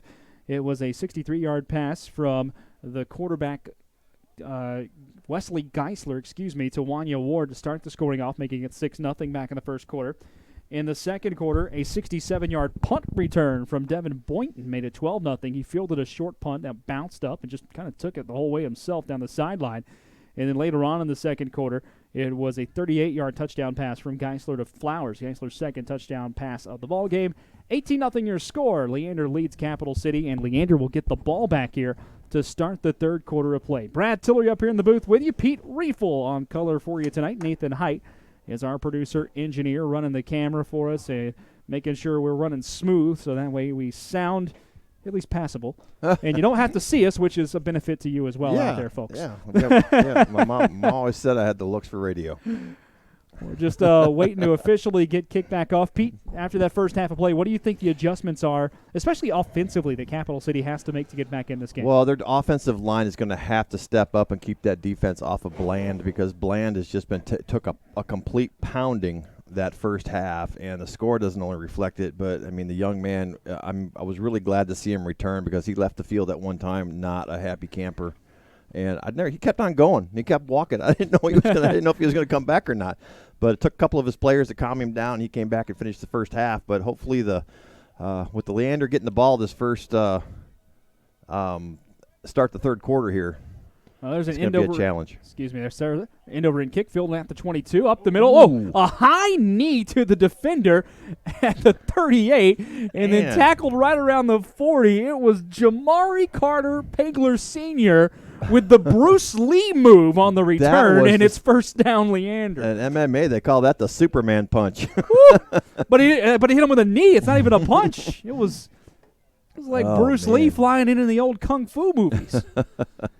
He saw it coming, and I think it was kind of a preservation move there, because he was coming hard, and he just kind of put a leg up to kind of soften the blow a little bit, I think.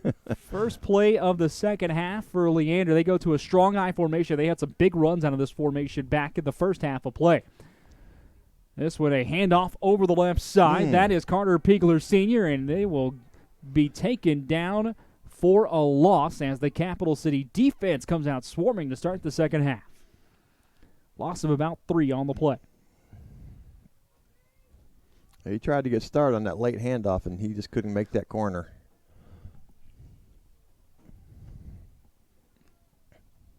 Second down, 13 to go as Wesley Geisler has his team huddled up. They'll break it and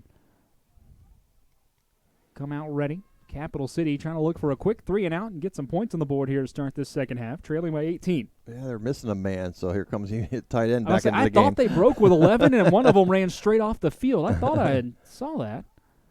Geisler was confused. Man sending to the right of Geisler. He'll drop back to pass. Step up. He's got a man down the middle. It is caught at the seam at the 40, and it's a first down for Leander.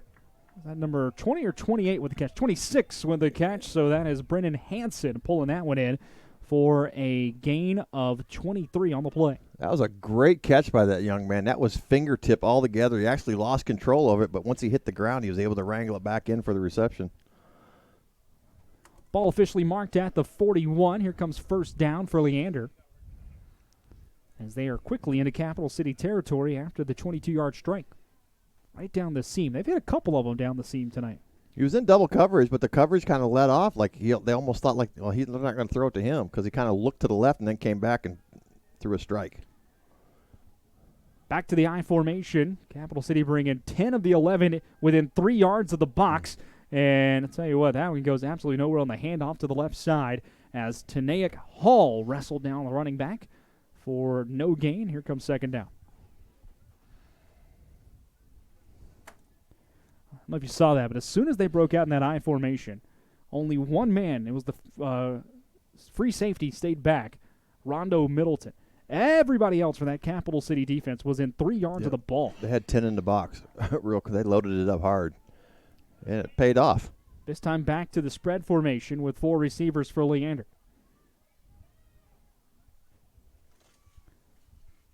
and goes in motion. Reisel throws the bubble screen to the far side, incomplete. He threw it too tall for his intended receiver, Dalton Flowers, and how you throw it too tall for that guy, I'm not real sure, because he is a very large man out there. Here comes third down. Well, Dominique Smith for the Bison was right there on that tip, and he almost came down with it. That ball was tipped out of the receiver's hand, and he was right there and just about had it. Third down, 10 to go now for the Wolfpack in the opening week of Texas United Football Association season number 2020.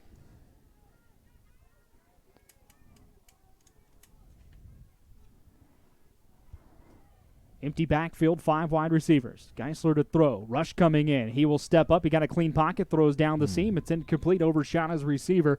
Looking for Wanya Ward, who he found earlier on that long touchdown pass. Instead, it'll be fourth down. He had him.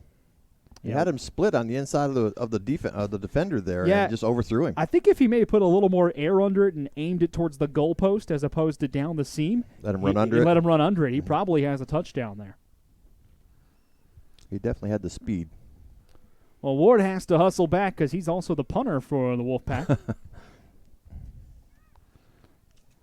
I don't know how these guys are able to run that much, man. I played 15 minutes of full-court pickup basketball for the first time in years the other day and thought I was going to blow a lung. Yeah. Put me in traction.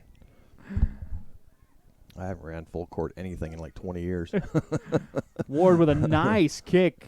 That will be fielded at the 10. The ball is muffed. Capital City falls on it. Now picking it up. He picked it up while he was on the ground, did the returner. So Drake Williams will have possession. Capital City's able to keep it after the muff, and they will get it at the 10-yard line. So Leander able to move the ball, but the Bison are do hold there. And their first possession of the second half comes with 11 minutes left in the third quarter. Ball at their own 10. Well, we're going to see if Tyler Bland comes out with a different game plan. And hopefully that includes a little scrambling and getting rid of that ball a little quicker. I really think the Capital City offense could benefit for some short passes, more of those little sweep-type plays we saw earlier that were successful for 6-7 yards on first down. Anything to get the linebackers moving and back them off that line of scrimmage would be beneficial to this club right now. 4 wide receivers here for the Bison. There's a handoff, and that will go nowhere up the middle. It was Roosevelt Nolan on the carry, and he loses about half a yard on the play. So, again, the Bison offensive line is just having a difficult time with that Leander defense of trying to open up those gaps for those running backs. They're just gluing it closed solid. You know, you saw on the last drive Leander try a bubble screen. I don't know that wouldn't be a bad idea for Capital City either. Because Leander keeps bringing those edge rushers in. It will open up the middle of that field on a little inside bubble. They're not mixing it up at all. I mean, it seems like they're sticking to the same. They're trying to establish a run game that's just not there. Well, here comes second down and 11. Snap back. There's a throw, and they were trying something quick on the outside, and another miscommunication. It was number 28, Drake Williams, and number 4, Derek Coleman out there, but ball went kind of between them. Here comes third down. There was room to make a play. Just maybe somebody ran the wrong route. Well, it was a turn up route on the inside, and the ball was thrown 6-7 yards behind him before he even turned around on his route. So somebody ran a wrong route, or Bland threw it to the wrong spot, one of the two. I think we got a delay of game or maybe a substitution penalty here as a flag gets thrown. Yep, illegal substitution, and that'll go against Capital City. So half the distance moves this to around the 5-yard line or so.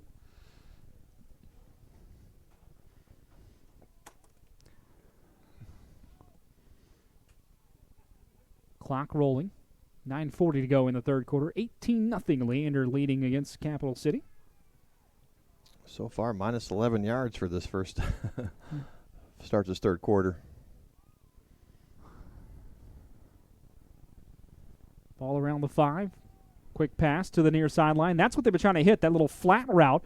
And he is pushed out of bounds at the 15, but a positive play for Capital City, something to build on, caught by Drake Williams.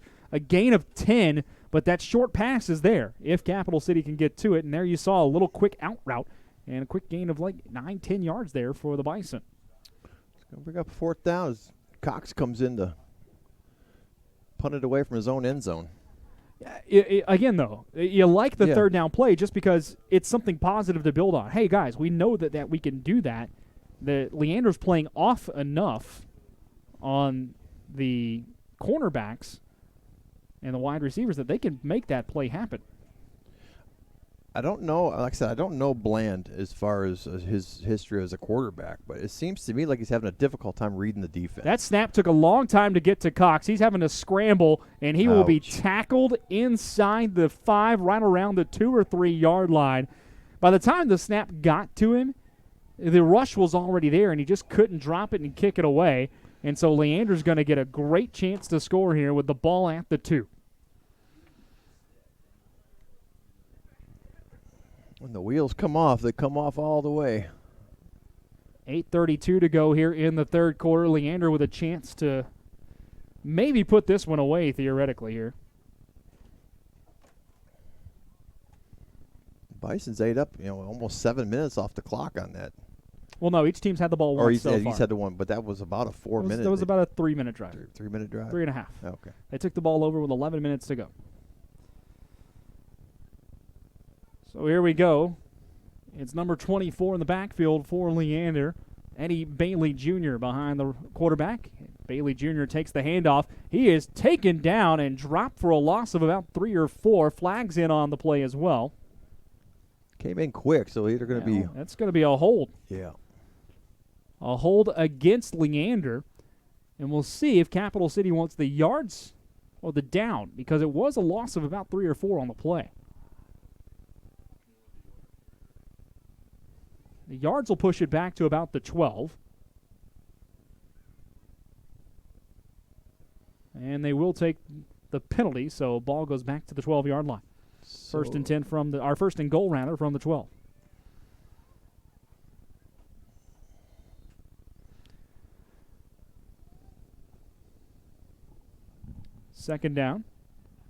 First down, as we replay it after the penalty. Man goes in motion. They'll hand it off on the sweep play. Little stutter step, now cutting forward across the 10, up to the 5, into the end zone. Touchdown, Leander. Wanya Ward with his second score of the night.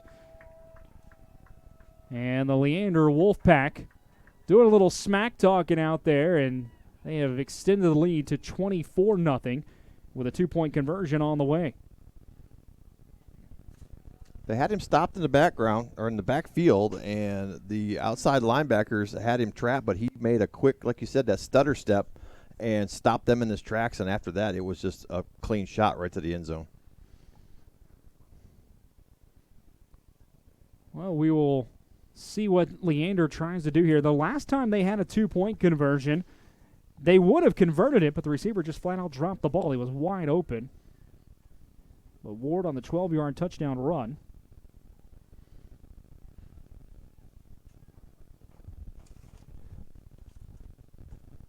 There's Weissler able to keep it after the busted play, scrambling out to his right, trying to find room to run, and the Capital City defense there. He tried to throw it at the last second, had a receiver there in the end zone, did he? But it will fall short, and the score stays 24-0. Definitely do not think that was a design play. But it would have been an exciting one because he had the wide receiver wide open, but it just fell at his feet. I don't know if it looks like he made it through that when he was already out of bounds.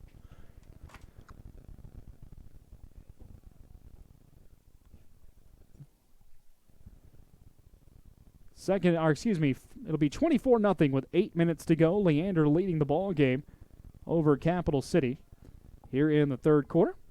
Excuse us, folks. We're trying to figure something out with an audio issue real fast. It went away. Looks like it. I don't know. We'll get it figured out, folks, hopefully here before the ball game's over. 24-0 your score as Leander leads Capital City. In the meantime, enjoy the drum roll. Well, sometimes, it's funny. We'll think of audio issues, and it's actually only in us, and maybe the folks out there can't hear it, so hopefully that is the case right now. Well, there's a lot of electronics in this room, so we might be getting some kind of feedback or something. But 8 minutes flat to go here as, in the third quarter, rather. Leander kicks it away for the first time in the second half after punching one in. There's an end-over-end kick fielded at the 22-yard line. Coming up for the Bison, that's number 1, Delandian Driver. He's trying to hit the hole. Instead, he is spinning out of one tackle before being tackled at the 40-yard line. And that's where Capital City will take over.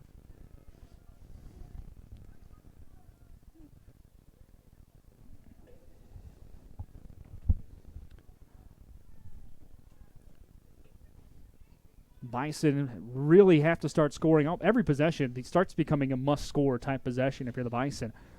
With 7:50 to go. Remember, we're already halfway through this third quarter, and this is second possession now for the Bison. The first time, they were able to make a nice little play on third down, but it was a quick 3-and-out.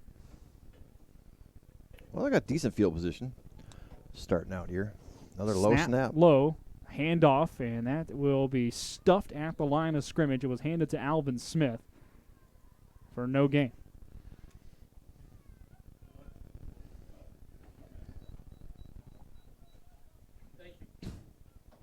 Second down, 10 now for Capital City as Big Tex Garner will check into the ball game.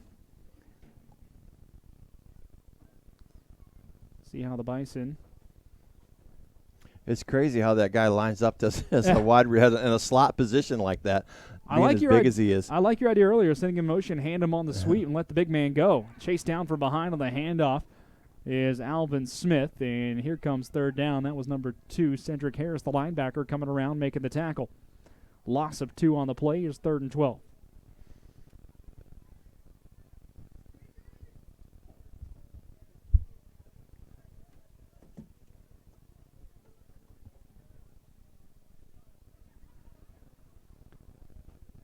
Looks like Carl Stewart will bring the play in from the sideline as he checks in, and they already had it. See if Capital City tries to go back to maybe that quick flat route they ran last time on 3rd and long.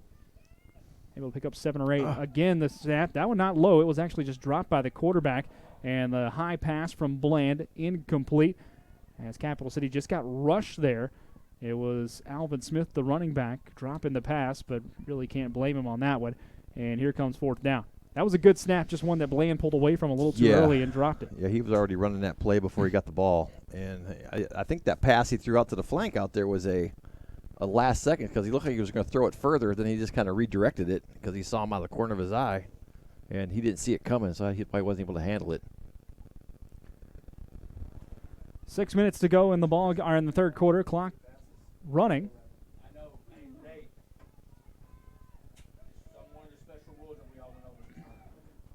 There's a snap. Cox will kick it away with a flag down. And it was a really good kick by Cox.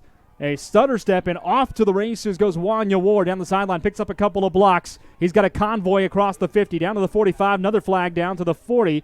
Still alive at the 30, to the 25, across the field to the 20. 15, 10, 5. A lot of running for a touchdown that'll come back. That was an 85. That was a 90-yard null and void. Well, we got to also watch for the man down across the field. David Durbin took a big shot, and he is down across the way as his teammates go check on him. So several flags. There's one way over here. There's one at the 50-yard line, and there's one over here at the 40-yard line. We also have another Bison down over by the 22-yard line across the way. I missed him. He's gotten up so far pretty quickly. That's number 3, just Sean Collins, able to get up on his own. I'll tell you what, there's a lot of talking right now between the Bison and Leander. The Bison did not like the hit that they saw take out their man. He's still on his back. I can't get a number. I got it. It was number 43. 43, David good. Durbin. We'll hope that the man is okay. And we also have to sort out what these penalties are. It's a punt return for a touchdown if everything stands, but there's more laundry out here on the field than there is in my hamper at the house. And 3 completely different sections of the field, too. So whether that's all the same penalty or 3 separate ones, that's what they're talking about at the 30-yard line. There's right 4 flags, actually. There's one here on the near sideline, too. There's one back at the 22. Oh, I didn't see that. There's one here on the near sideline at the 40, one near the 50, and one out near the other 41. So they're spaced about 38 yards apart from first flag to last flag. Well, I guess if you're going to do it right. Go big or stay at home. Oh, the fans getting into it now, yelling and screaming. Being a little antagonized by the Bison team, getting a little momentum going here with 5:22 to go in the third. Need all the help they can get right now. We're still a bit worried about the man, David Durbin, who's slow getting up.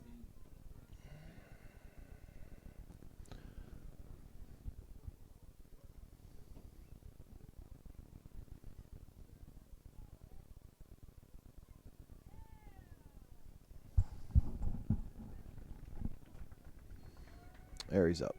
And good to see him walk off here. At least to get a little bit of help. But, folks, got to remind you, these guys are out here playing for the fun of football. Nobody's getting paid to be out here tonight as far as the players go. All these guys have day jobs, and it is a chance to compete. And so you certainly, most of them have families, and you certainly worry about the health of the guys out here playing for what is the love of the game. He's favoring that right side. That was a legitimate bell ringer right there. He is not standing upright. He's everything he's got just to get off the field right now. Yeah, we'll hope he's okay. He's stopped 2 or 3 times already. He's going to need to be assisted here shortly. Well, the touchdown will for sure not count because Leander's going back to the shadow of their own goalpost to set up their drive. We're just waiting on what the calls actually are. Yeah. Yeah, he's got that right arm. It looks like a shoulder maybe. It's going to be a long night. We just hope he's going to be okay. He's in a lot of pain. I didn't see the hit. Yeah, Brad, I didn't either. Did you see it? I missed it. It was I think it was a comeback hit, but I definitely missed it. Well, like you said, didn't matter. I mean, the Bison were not happy about it, so they kind of leans toward the fact it was maybe a cheap shot, but hopefully not. I mean, hopefully it's not going to be any kind of retaliatory type situation. We don't want that. This is going to be a re-kick, by the way. Yikes. The punt team is back there. I think these are just all offsetting penalties. Because there was a flag initially when the ball was being kicked that would have thought you would make us think it was against Capital City, and then a bunch of other flags during the return that probably went against Leander. So at that point, it's just an offsetting flag. Well, it was an even number of flags, so chances were 4 flags, 2 each. Well, the returner, Wanya Wards, had plenty of time to catch his breath after running about probably a total of 120 yards around the field before score on the play that ultimately didn't count. So it stays 4th down and 12, and Justin Cox will kick it again for Capital City with 5:22 to go here in the third quarter. Leander leads at 24-0. Hopefully we can get a clean. The last one he got away was probably the best punt he's had all night. Yeah, there's a high snap, taking a long time. Cox Same thing moves happened. one way, kicks the other, and just lucky to actually get the football away. That ball tight-roped down the sideline for about an extra 5 or 6 yards, and it bounces at the 35, and now we got another flag behind the play. This may end up in a This is going to be this is getting chippy here in the second half. Well, this is going to go against the Leander personal foul. Looks like roughing the punter, so it's going to be a 1st and 10 for the Bisons here if that's the case. Yeah. Number 0 out there shaking the hand. That's Cameron Cunningham shaking the hands of the officials after the flag was thrown. He was arguing at first and just decided to shake hands and walk away. Probably best. But, yeah, if this is roughing the kicker, it's a 1st down. The question is it running into a roughing?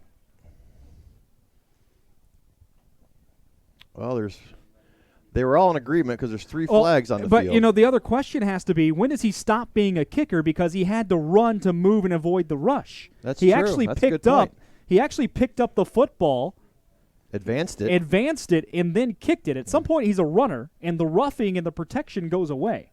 Where's the line of scrimmage come into play there? I guess that probably wouldn't in that situation. Yeah, it right? wouldn't, but at some point, when does the defense get the benefit of the doubt or going after a live runner? Well, the Bison are bringing their offense back out, so they're thinking it's going to be the roughing the kicker. There's no foul here, I don't think. There's been no motion made by the referee. We keeps going like this, so that almost means maybe like an offset, like there might have been two separate penalties.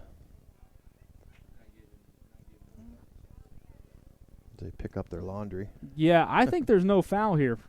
Let's see. I've been wrong before. Nope. They will call roughing the kicker. Okay. There we go. Breath of life for the Bisons.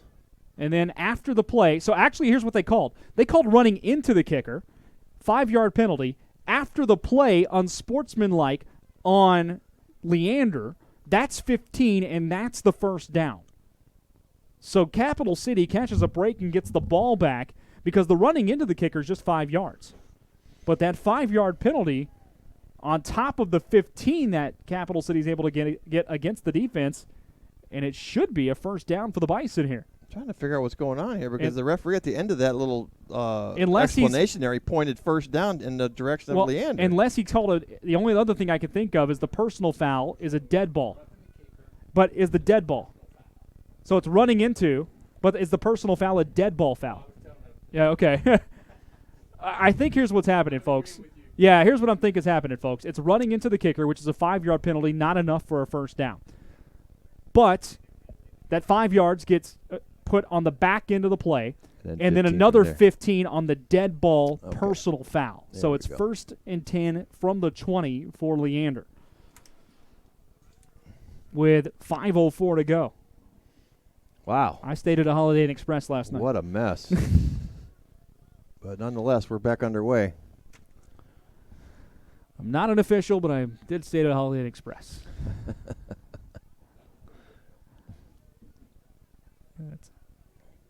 Folks, that is... They're still trying to figure it out. I think everybody's still trying to be recombobulated here. Ball at the 20. On the near hash mark. Like big formation in a single back set for Leander. They'll hand it off right up the middle, spinning off a one tackle, open room to run, but tripped up at the 22-yard line is number 22, Alex Sines. Here comes 2nd down and 8. Like a scene out of Longest Yard. Just calling so many penalties, he doesn't know what to call anymore. I'll go with the old give it on the business call. 2nd down 8, same formation, 2 receivers, 2 tight ends. Single back, handoff again to Sines, makes one man miss, up the middle, makes another man miss across the 35 and out to about the 37. That's going to be a few extra yards. I think he got pulled down by the face mask there. 15-yard gain and a first down. And now the Capital City Bison have another man down on the field. That's number 50 out there. That's Brandon Majors. Brandon Majors a little slow to get up. Able to pick himself up off the turf, though, without any help. And he's going to...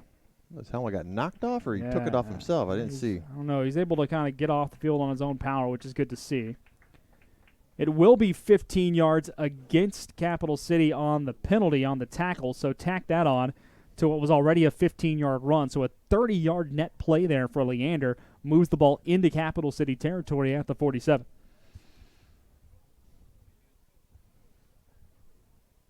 Well, I guess the talk that the Capital City had in the locker room wasn't necessarily a heart-to-heart because they're coming out on their heels.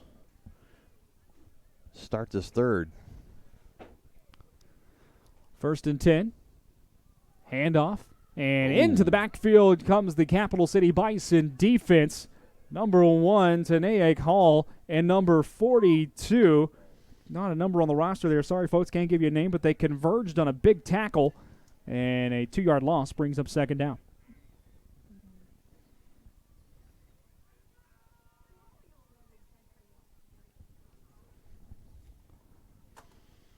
Second and 12 now for Leander.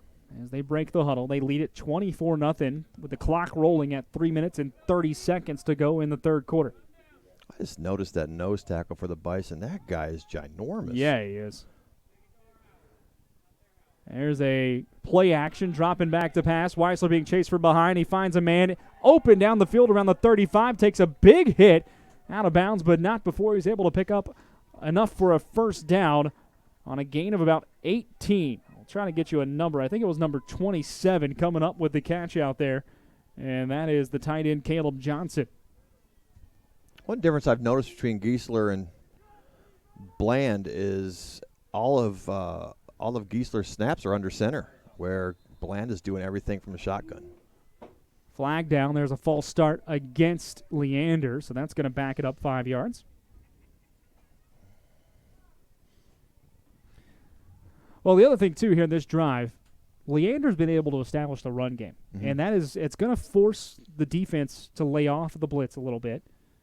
Well, this is their second possession of the third quarter, and they've eaten up 3/4 of the clock, all but 3 minutes. Third possession of the quarter, yep, you're right. And they've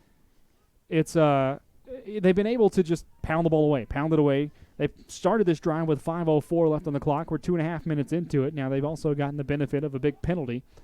And Leander starting to wear down Capital City here in the third quarter. And the frustration is causing flags, causing penalties. There's 1st and 15. Nice little catch in the backfield. And then, Capital City might have gotten away with a bit of a face mask there. Grabbed onto it and did not want to let go. Number 18, who's not on the roster, apologies, folks, makes the tackle and pushes the receiver, number 27, Caleb Johnson, back after he made like a little tip catch. Forward progress to the 37, so it's just a loss of 1 on the play. Here comes second down. But, yeah, he had him all up in his face a little bit there. It was like luggage. 2nd and 16.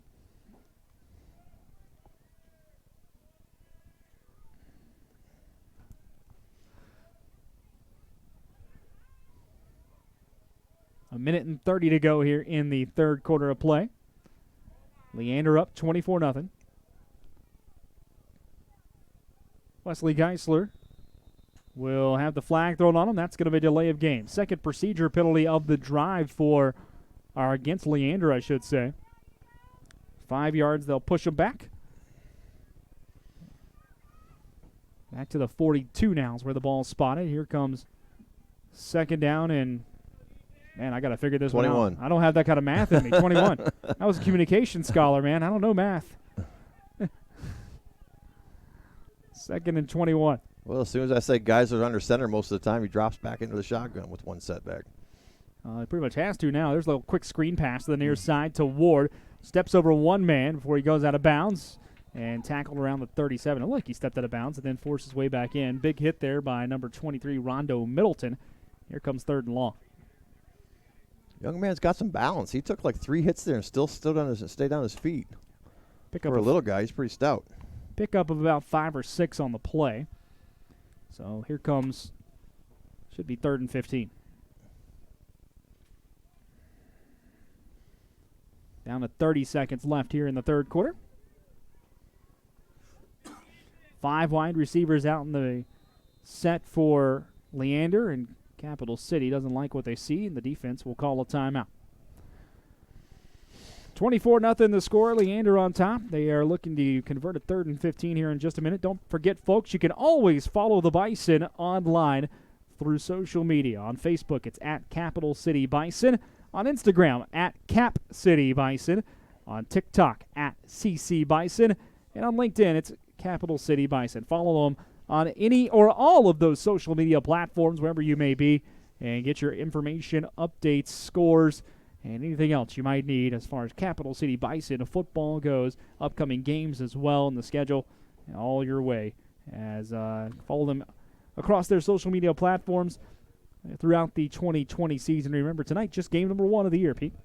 Absolutely. I was just looking at the schedule, and, I don't know how many times a week these guys practice due to one time a week. So they have one opportunity after this game to get ready for the San Antonio Warriors. They travel to San Antonio next Saturday night, the 29th, to take on the Warriors on their home turf. So hopefully in that one practice they're going to be able to iron out some kinks.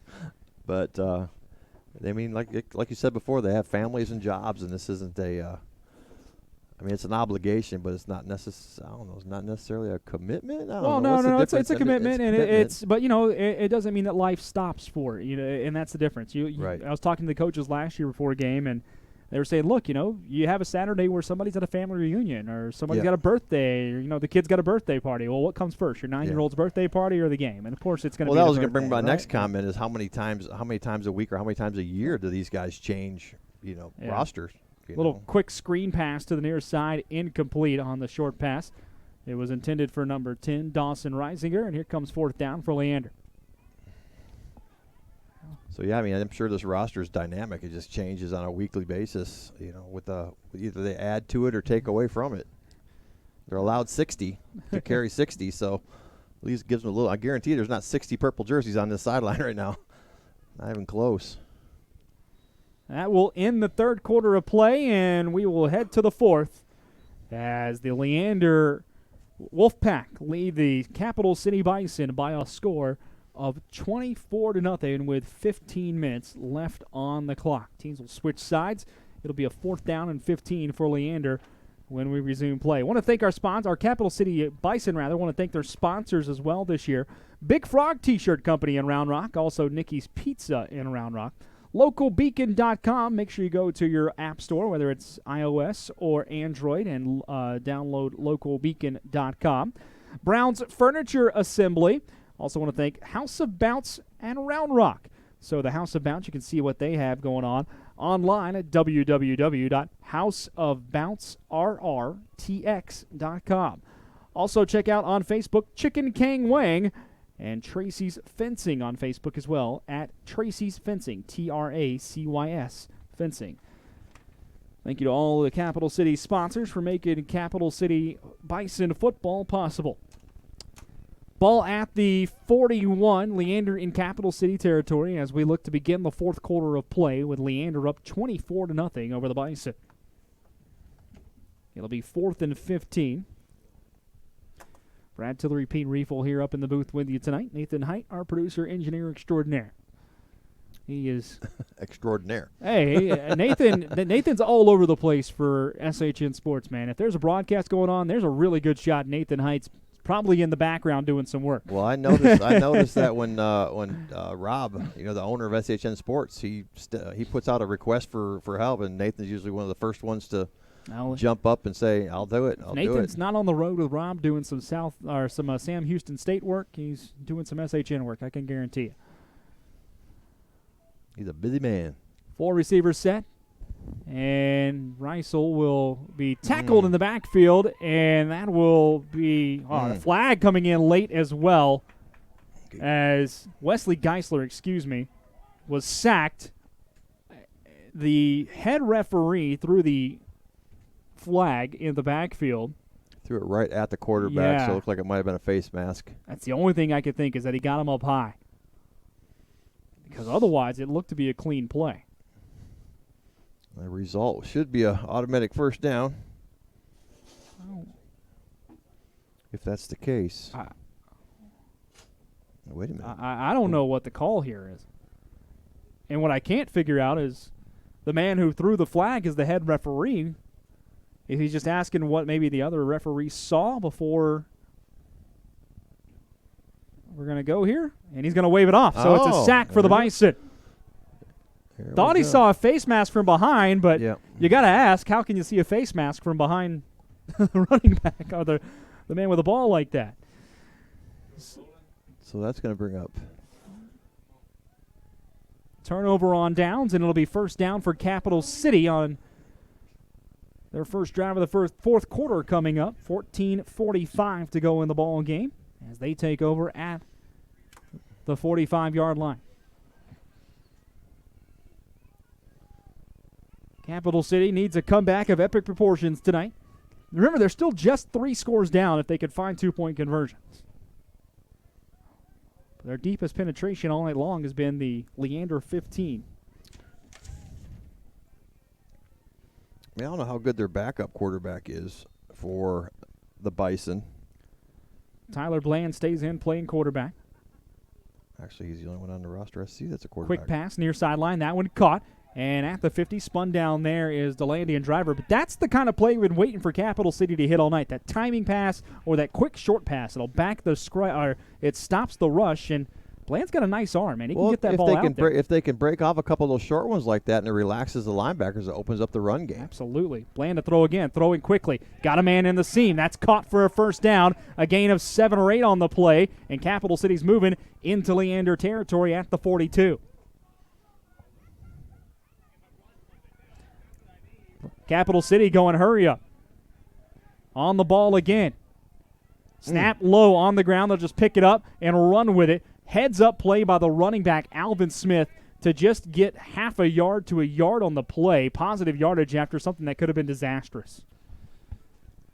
I guarantee you that one practice they're going to have this week, that center is going to be on that ball trying to get a better feel for it, because that's like the 5th or 6th low snap he's throwing at Bland's ankles. So hopefully he can get that ironed out. Well, Capital City back to a bit of a huddle. Just making sure they get the right play in here. 2nd down and 9. They stay in that 4 wide receiver set.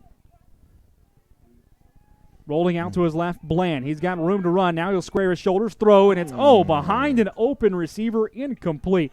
Yeah. Intended for Desmond Hill, the tight end. Here comes 3rd down. He had nothing but real estate in front of him, too. That was going to be a short little pass for a touchdown, because that 84's got some wheels.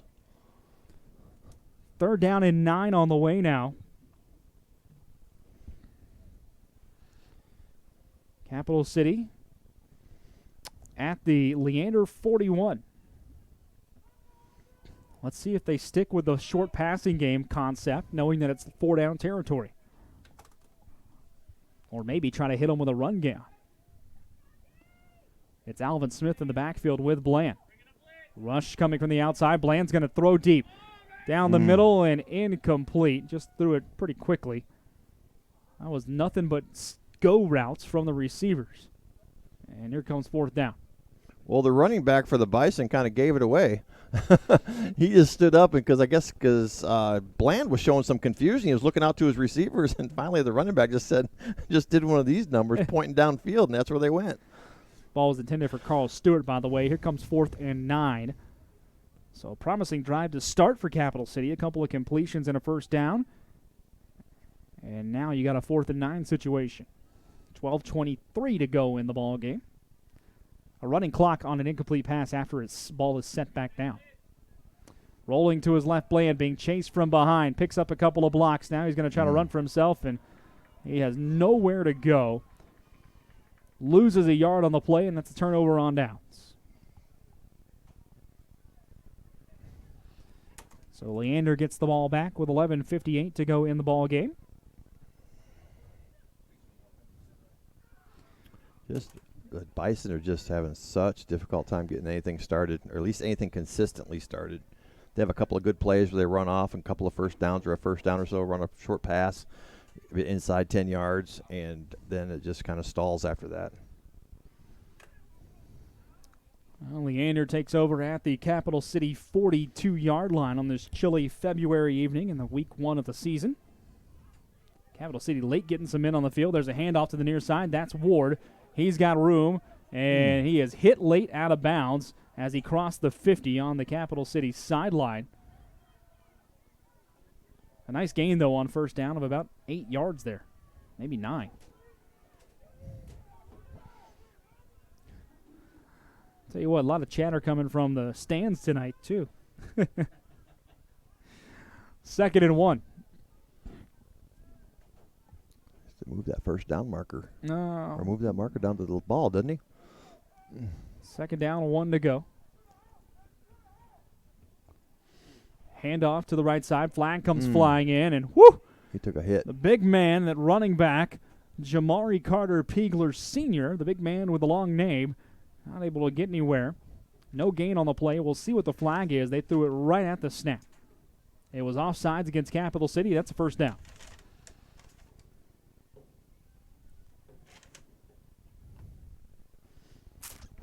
So the ball will be the chains will move, rather, as the ball moves down to the 44-yard line.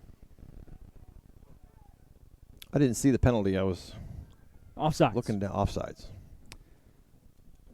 So back to 1st down for Capital City. Ball at the 44. As Leander is in Bison territory again with 10:53 to go on the clock. High snap, pulled down. It is handed off late, and now several Bison are there. And the herd will take them down, and a flag comes in late as well. A high snap that the quarterback, Geisler, did a really good job of pulling it down. By the way, personal foul, face mask against the Bison. So the play won't matter. That'll be 15 yards in favor of Leander and another first down. I think fatigue is starting to become a factor because that's a lot of fatigue, frustration. Yeah, exactly. It's been a long night for the Bison out here. Another 15 goes against him, and the ball now at the 29.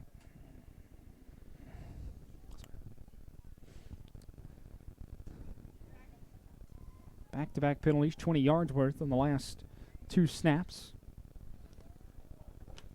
Wesley Geisler back to throw here. Got time. Throws near sideline. Ball is caught and then dropped. It was in the hands of his intended receiver, but good defense out there by number 32, Dominic Smith, to just kind of pull it out of the grasp of Eddie Davis. Here comes second down. That was kind of a 50-50 ball there because he had his hands on that ball to pull that loose. It was almost an interception. Second down, 10 to go with 10:15 on the clock. 24-0. Leander leads Capital City.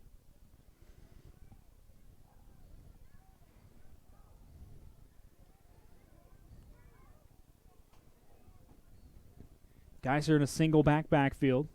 Heavy set, 2 tight ends on each side. And tell you what, Capital City's defensive line just broke through there. Give all the credit in the world to number 90, Brenton Watson. He just beat his man off the ball at the line of scrimmage and blew that play up in the backfield. He got in there quick before he could even stand up. It's like he's going to lose. Yeah, he's going to lose about 10 yards on the play there. Ball spotted back at the 38-yard line.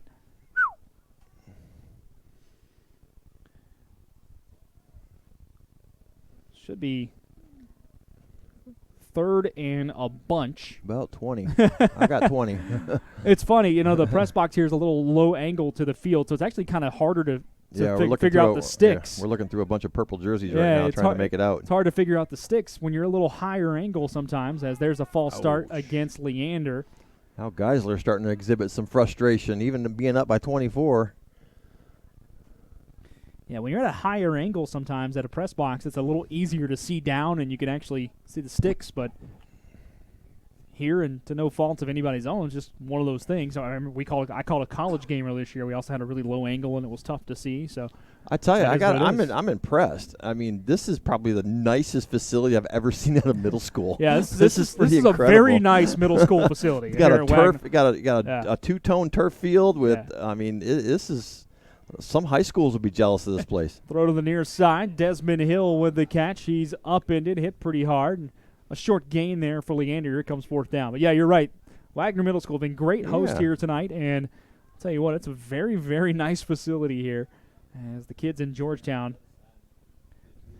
Kids in Georgetown are pretty spoiled around here, I'll tell you that. Yeah, so if you talk about, like, Eastview and Georgetown and the facilities they get to play in up at Birkelbach Field, man, it's yeah, there are worse places to live and play football around here. I mean, I come from the Bastrop side over there with Cedar Creek. We have a really nice facility that we share with Bastrop High School, Cedar Creek, but it's a really nice stadium. But I take the bleachers away, and this is nicer than that.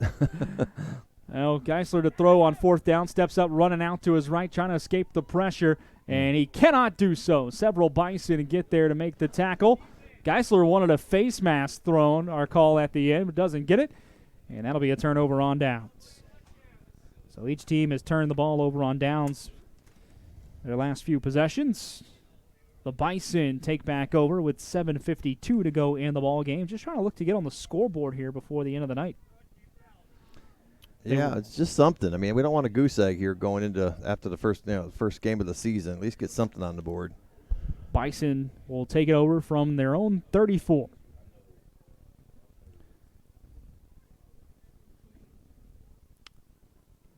Been a consistent game on the side of Leander Leander Wolfpack. Now you got me calling them the Wildcats. Well, Leander's offsides by a country mile. They're going to blow this dead because that was unabated to the quarterback for number 0, Cameron Cunningham. Should be a 5-yard penalty against the Wolfpack. It will be. So Capital City gets 5 free. It'll be 1st and 5. Oh, it's not an automatic first now? Not on 1st and 10. No, not on 1st and 10. Doesn't get that do-over plus 5 yards? That is correct. 1st and 5 here for Capital City. Halfway through the third quarter now. Our fourth quarter, I should say. Leander again showing heat as they have all night. Bringing the pressure. Option play out to the right. Late pitch. Ooh. That is to Alvin Smith, and he gets out across the 40 to about the 41-yard line. And as he comes up, he's up ends number 23, David Brown. Brown kind of stepped over Smith. Yeah. And Smith just got up. Yeah, that was a provoked reaction. It was absolutely and reaction provoked. Got caught. Yeah. And they're going to call it on the defense properly, and it's a first down for Capital City. Oh, well, there you go. They There's actually, a little justice. they properly called that on the defense because he stepped over. Stepped on him. Yeah, you can't do that. Plus, the play was over. The tackle was done. He was trying to get up, and the Capital City or the Leander player would not let him up. Wouldn't let him get up. There's a Leander player down on the turf now as well. We'll see who that is. I'm trying to get a view on who it is, but I can't tell. But yeah, ball will be at the 44 of Leander now as Capital City moves into positive territory. Numbers blocked by all the other players out there. Now getting up. Number 2. That's number 2, Cedric Harris, and he's able to walk off the field on his own power. It's a good sign. A little breath of life here for the Capital City Bison. Tell you what, man, these guys, they go hard at each other. We kind of knew from the beginning this was going to be a no-holds-barred kind of league, so it's short of MMA out there. But then again, we saw a little bit of that earlier, too, with the flying knee. I thought the Fury Wilder fight was in about an hour, man. Right. Oh, that is tonight, isn't it? All right.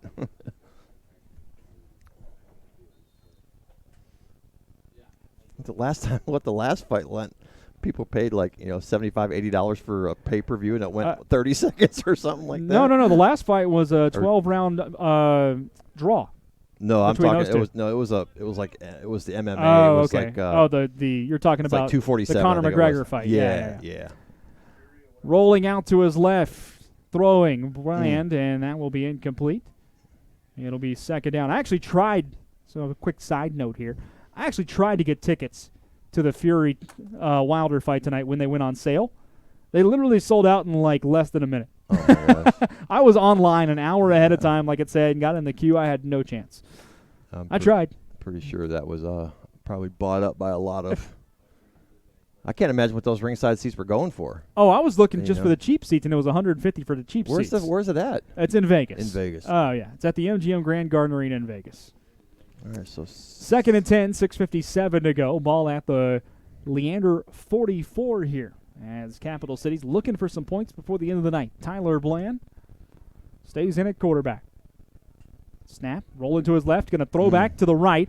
He's got a receiver and a one-on-one. That ball caught at the 22, and it'll be caught inbounds. That was interesting. Number 84 making the grab. That's Desmond Hill, the big tight end who had position.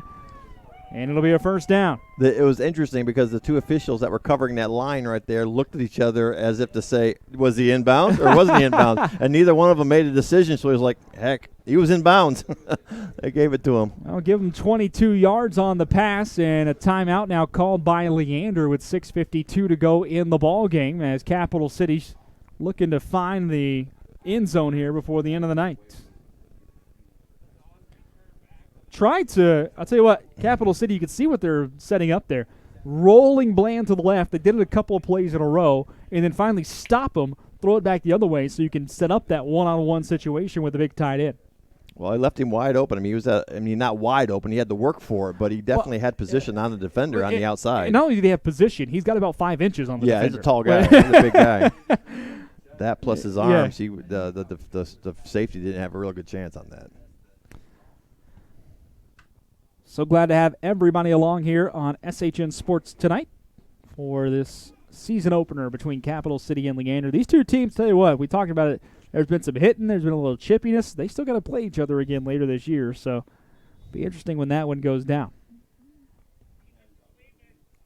So that guy that guy right there standing at the 33-yard line, he's the head coach? The guy that was up here in the booth earlier? Yes, that's your head coach. Okay. Oh, I never met him, so everybody down there is wearing black sweatshirts, so they could all be head coaches as far as I know. Ball at the 21 for the Bison. Bland to pass, flag down, throws towards the end zone. It is almost caught. Little jump ball out there in the back of the end zone, but it will fall incomplete. Intended for number 28, Drake Williams. Flag down, and we'll see what the call is. It's offsides against Leander. So a good decision there by the quarterback just to throw one up because it's a free play. 1st and 5 for Leander. Or excuse me, for Capital City as they're in the Leander red zone. I think it's only the second time tonight they've been in red zone. It is. They've gotten to the 15 once. Now they're at the 16. So the second deepest penetration tonight as well. Last time they got this far, they ended up going backwards back to the 40. There's a snap to Bland. He will throw towards the corner of the end zone on a little corner route, and it's incomplete. It was intended for the big man, number 84, Desmond Hill. Here comes 2nd down. He's putting a lot of responsibility on his receivers to get to that ball because as far as his aim on his receivers has been kind of lacking tonight. But that one right there was nearly swatted away by the defense, and the defender was behind the receiver. 2nd down, 5 to go. Sorry, didn't mean to cut you off. No, you're good. You're good. It was just interesting to see him hang that ball out there like that, hoping that the receiver was going to come to it versus throwing it at him. Bland with Alvin Smith in the backfield with him to his left. 4 wide receivers out there. Throwing quickly to the near sideline. Ball caught. And a shifty little move. Gets down to about the 11-yard line. Good catch and movement from DeLandian Driver. Officially mark him down around the 12. So a gain of about 4, but that should bring up 3rd and 1. Devon Brown on that tackle. Folks, we apologize for anything that you may be hearing in the background again. I have no idea what's going on. There's a snap. Throw. Near side again. Ball incomplete. Intended for DeLandian Driver. And here comes 4th down.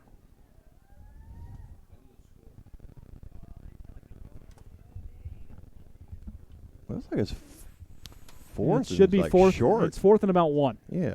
Yep. It's hard to see from this angle. And a snap. It was a QB draw, and a timeout was called by the defense. A well-designed play for Capital City. They haven't run that all night long. Nope. And I think it would have probably worked. And Leander called timeout right before the snap with 6:02 to go here in the ball game, leading 24-0. Coincidental, or do they see it coming? No, I think it's coincidental. But tell you what, that also tells you this late in the game, Leander wants that shutout. Yeah. It's 4th down. The ball's on the 12. Game's probably salted away if you're a Leander team, unless something just absolutely insane happens. But here they are, still calling timeouts, trying to bow up and make sure they get a stop with the Capital City Bison.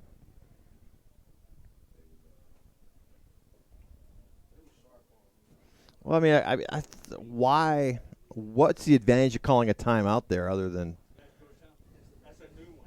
I'm trying to figure out why they would call a timeout there if that wasn't that they didn't see that play coming. I mean, I don't know. That's kind of weird, being up by 24 with 6 minutes to go in the game, unless I don't know. I wouldn't know why they would call that timeout. They've been to the semifinal round for the past 4 years, haven't they? They went to state. Bison will line up at the 12, 4th down and 1. A big heavy set in the backfield for the Bison. Let's see what they do. A handoff, spinning off one tackle, up the field, out to about the 11. This is going to be really close for a 1st down. It was a run by Eric Walker, who was hit in the backfield initially. Another Bison player is down. A little slow getting up. He'll be okay. But that's enough to move the sticks. Ball spotted at the 10. It's 1st and goal for the first time tonight for Capital City.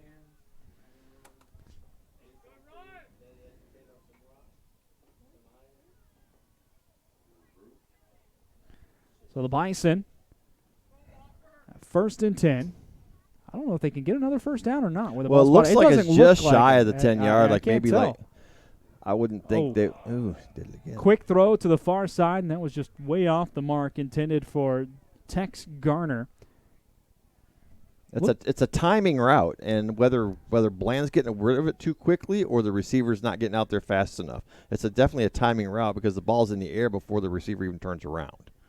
So that was just a miscue, I think. I don't think Bland gave him enough time to run his route, but he hasn't had a lot of time to do anything all night. That's true. 2nd and 10. Here comes the 9th play of the drive for Capital City.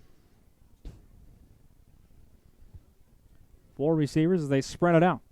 Alvin Smith in the backfield to Bland's right. They'll hand it to Smith. Up the middle, got a big hole. It closes pretty quickly, able to keep pushing forward, getting some help from his lineman, and he's down to about the 8. So here comes 3rd down. That's a lot. Ooh, that's a big boy right there, number 71. Yeah, I think he's about done. He looks gassed. Number 71 for Capital City, Isaac Landers. Took 3 guys to help him up. 4:45 to go in the ball game. Leander leads 24-0. Capital City with its deepest penetration of the night. Inside the 10, right around the 8-yard line. 3rd down coming up. Believe it's 3rd and goal. 3 receivers to the left. Near side has one-on-one coverage. They will throw to the near side to the big man. It is tipped and incomplete. Intended for Desmond Hill. And it looked like number 10, or excuse me, the defender for Leander was up in Hill's body. And they will not throw a flag, so here comes 4th down. There was a lot of contact there before that ball was thrown. Yeah. He never turned around to look at the ball, so you're right, that should have been a flag. 4th down, goal to go for Capital City.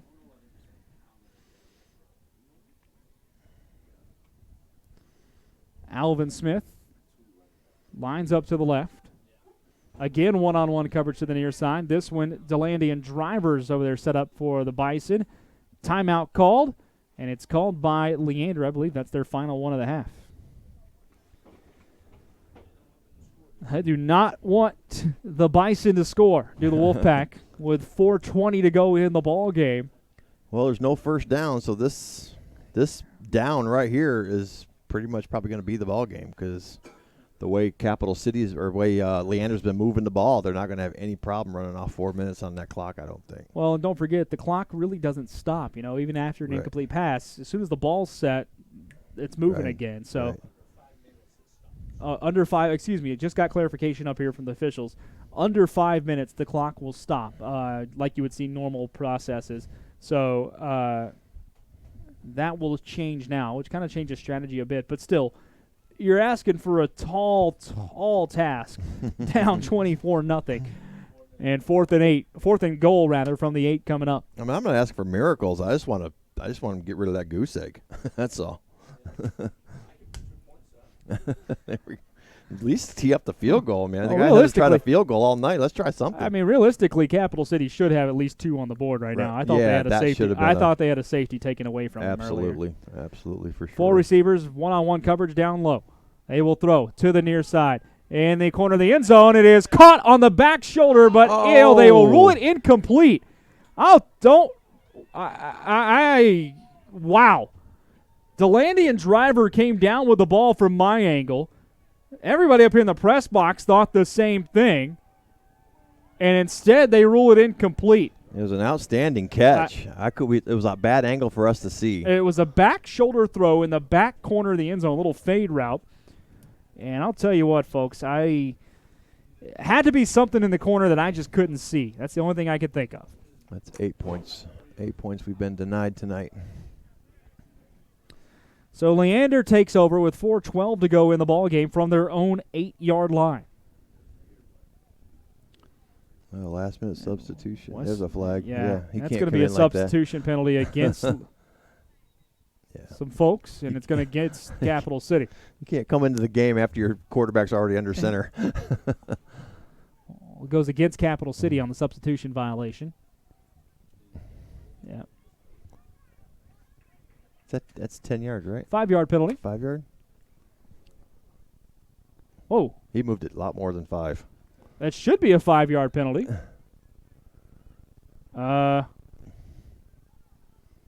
Ball spotted at the 23. So it was on Capital City. They're calling they just called a personal foul. That's a 15-yard penalty, so they just called a personal foul. There you go. So the ball's at the 23 now, first down. Handoff, bouncing it out to the near side, and then about 4 or 5 Capital City Bison there to make the tackle, wrestled down by number 83, Meshach Williamson. So actually, let's see here. After that, and ball will be spotted down now around the 22-23, so no gain on the play. Second down. 2nd and 10 for Leander. They're probably just going to keep the ball on the ground here and go on, make the 20-minute drive back to Leander and get out of here with a victory. 3 minutes, 30 seconds to go in the game. There's a pitch out to the near side, keeping it in bounds, cutting up the field across the 25 to about the 29-yard line. That was, couldn't get a number on it. That whole play was set up by number 50, Kennedy Valea, who opened up that outside by pushing that outside safety. I just couldn't get a number on the running back who had the ball there. 3rd down for Leander. Should be about 4 to go from their own 29.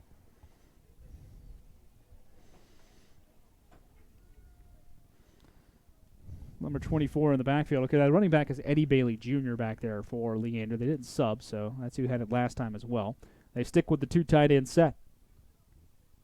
This time they'll pass, though, on 3rd and 4. Late in the 4th quarter. Scrambling is Geisler.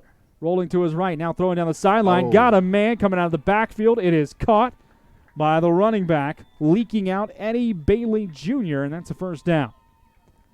That was a mercy pass, whether that was designed or not. It was a late bubble screen on that outside. 16-yard gain on the first down pass down the sideline. And a penalty brings it back. Anybody see? I didn't see what the penalty call was. Unless it was on that. Still 3rd down, though. So that'll take it off the board. Takes it back to the 24-yard line. So it was a 5-yard penalty. All right, so it's 3rd. 10 okay. That's a substitution violation. Okay. But after the play? Yeah, they let the play run down if that's the case.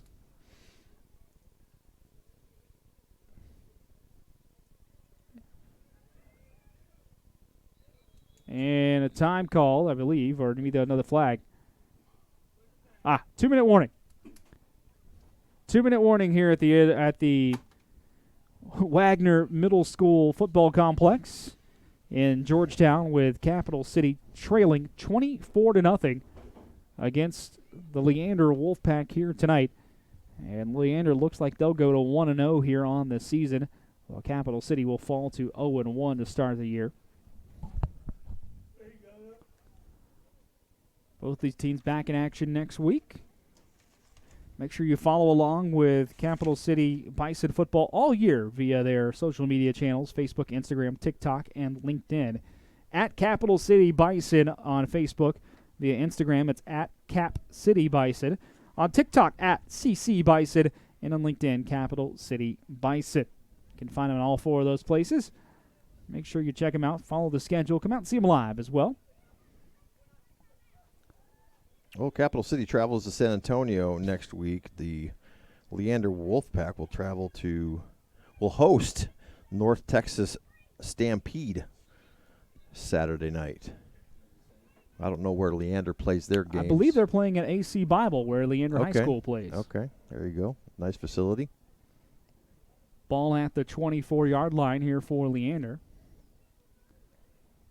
It is 3rd and 9 for the Wolfpack, with 1:59 to go. And another flag thrown.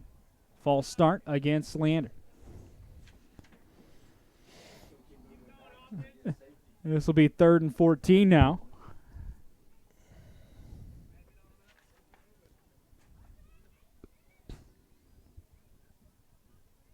Ball spotted at the 14-yard line for Leander as they are in their own territory, backed up. keep moving backwards due to penalties. They had it out as far as the 45, but that got pushed back as well. Snap back to throw Geisler. Throws deep down the middle. He's got Wanya Ward. That is caught. He is gone. Third touchdown of the night for Wanya Ward. And it is a 30-0 lead for Leander. That young man's got some talent. He's got some speed. Yeah, he left that defender behind. Second time he has blown by the defense deep. The first one went for 63 yards. That one went for 82. He had separation. I mean, that was a perfect strike thrown by Geisler. I mean, just a perfect strike. In stride, never even stutter stepped for it. That was 60 yards. No, that was about 55 yards in the air. Yeah, well, 82. Let's see. The ball was thrown from about the 15 or so.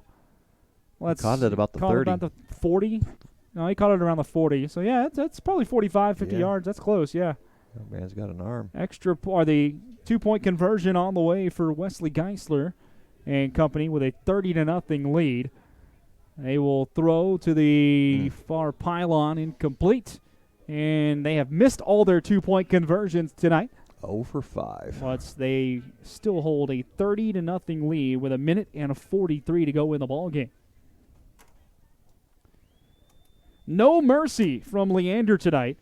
After being up 24-0, under 2 minutes to go, they throw it deep and get the big touchdown pass to Wanya Ward, his third score of the night. It's like, run it up, Herman. Leave no doubt. That's exactly what they're doing. I mean, it's interesting. I mean, I guess, 2-point conversion 5 times, 0 for 5. I mean, I'm not really that savvy with this league to know whether, during the warm-ups when the teams were out here warming up, an hour and a half before the game, they had a place kicker out there kicking 35, 40-yard field goals. But I was interesting not to see him all night. Did they get the extra point? No extra point. 1:43 to go. 30-0 your score. Leander leads Capital City. If you heard me answering no there, folks, my apologies. The folks up here in the press box asking a question.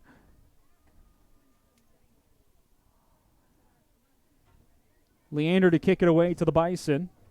The Bison look to get ready, and they'll have to figure out how they want to play this because the last kickoff, they came up short, and it went way over their head. The kicker for Leander's definitely keeping them guessing. But they're moving an extra man over on that side. This one's a short pooch as well. Little pop kick from Leander, and that'll be fielded at the 49 for Capital City. There's a flag down. It's offside against the kicking team, so it's actually going to move the ball into Leander territory to take over as Capital City will get it around the Leander 46 or 47, depending on where they want to spot it. I lost track of penalties, Brad. I don't know how many. I mean, this has been a slugfest tonight. And there have been a lot. Their officiating crew is going to have to replace their flags. They're plumb worn out. Or at least put them through the washer once.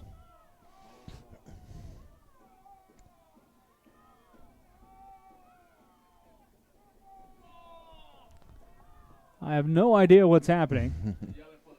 Oh. The crowd nearby kept screaming, ball, ball, ball.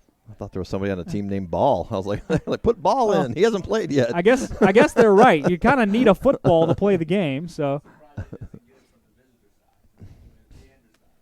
It's like Rudy. So the ball will be moved up 5 yards and spotted at the Leander 46. And it's 1st and 10. They'll have to respot the chains here. There we go.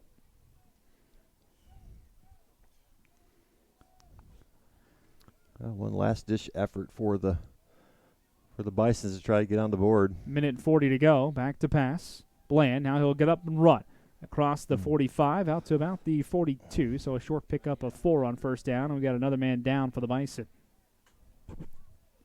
One of the linemen slow to get up.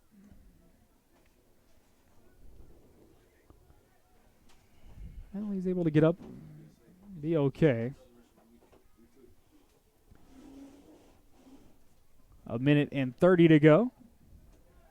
Clock is stopped, and we got an injury timeout here with number 71, Isaac Landers, a little slow coming off the field.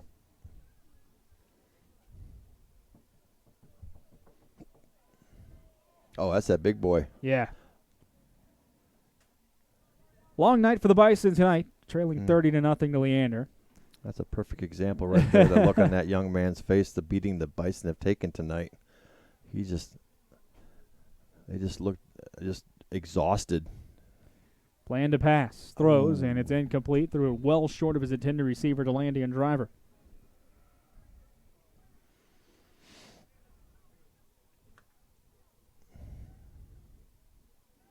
He had Desmond Hill breaking up the sideline, but I guess he just didn't see him.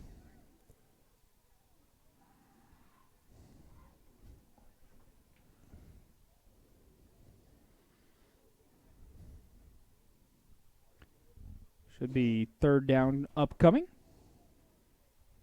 Third and about 6 on the way.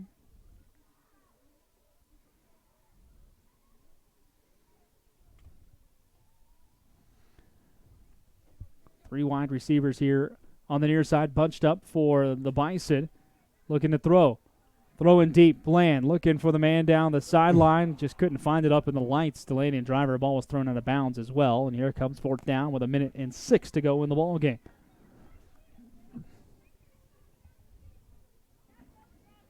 Like the same thing we've been saying throughout the whole game. Instead of chipping away little by little, they're just trying to go all for it at one time at every play. I guess they're feeling the pressure of that goose egg as much as we want them to erase it. But at the same time, plenty of time on the clock to move the ball a little more efficiently. 1:06 left. 30-0. Leander leads it with fourth down upcoming. Snap back to Bland. Looking to pass. He will throw. Down the left sideline. It is incomplete. Well played out there by the defense for Leander. And they will force another turnover on downs. And now we got some pushing and shoving here back near the start of the play. One of the Bison having to legitimately being held back. This isn't one of those hold me back situations where you're kind of fake going after. He's being wrestled from behind. He was literally by his teammates. Picked up and carried halfway across the field. Who is that young man? His helmet's out on the field somewhere as well. Brenton Watson feeling the heat. Is that a 9 or a 5? That's a 5. That's a 9, I think. Brandon Majors. Yeah. It's a 50. Yeah, that's Brandon Majors. He loves you. That's his mom. Tell him his mom.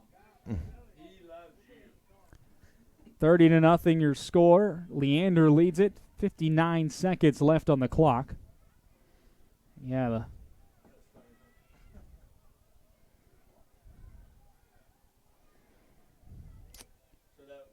Leander will huddle up, and hopefully you would almost encourage at this point, if you're the officials, maybe go nudge the Leander coaches and say, take a knee here, guys. Yeah, before before anything else happens, before any more chippiness happens between these two clubs, just let's get out of here. At this point, let's go home. It's 30-0. Take some knees. Don't call timeouts. And, let cooler heads prevail at this point, because the last thing you want to see is something get out of hand, and there's some tempers running hot here on the sidelines. Well, there was something that set him off because he's still trying to get under control down there. Leander goes under center here. Yeah, there'll be another time for these two teams. And they're going to throw. Looking to pass. A big blitz coming from Capital City, and he's sacked.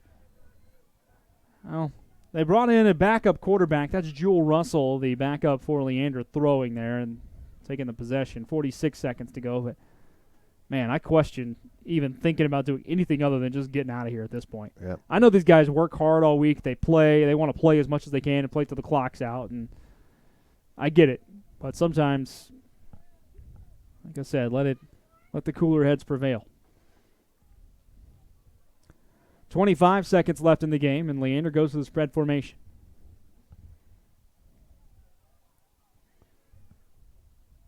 Russell calls for the snap. Throws quick. Got a man, complete. Short pass to the 40, and Russell down there. Clock will continue to run with 5 seconds. 4, 3, 2, and that will end the ball game as the Leander Wolfpack get an ovation from their fans who made the trip over. and they will pick up a victory over the Capital City Bison tonight by a count of 30-0. Well, Wanya Ward, kind of the story of the game in this one, as Leander's receiver, so much speed out there, scores 3 touchdowns tonight. And really, he and that defensive line for Leander, I think, were the difference tonight, Pete. Ward was definitely impressive. All 3 of his touchdowns that he caught were, textbook, and he had the speed to get the separation, and, like I said, it was him and the defensive line. Well, that will wrap it up here tonight. Leander runs away with it in the season opener, 30-0 over the Capital City Bison. They led the whole way. Ward with 3 touchdowns in the game.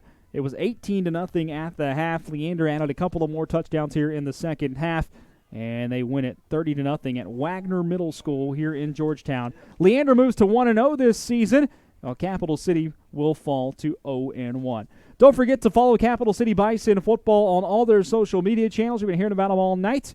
Make sure you check them out there.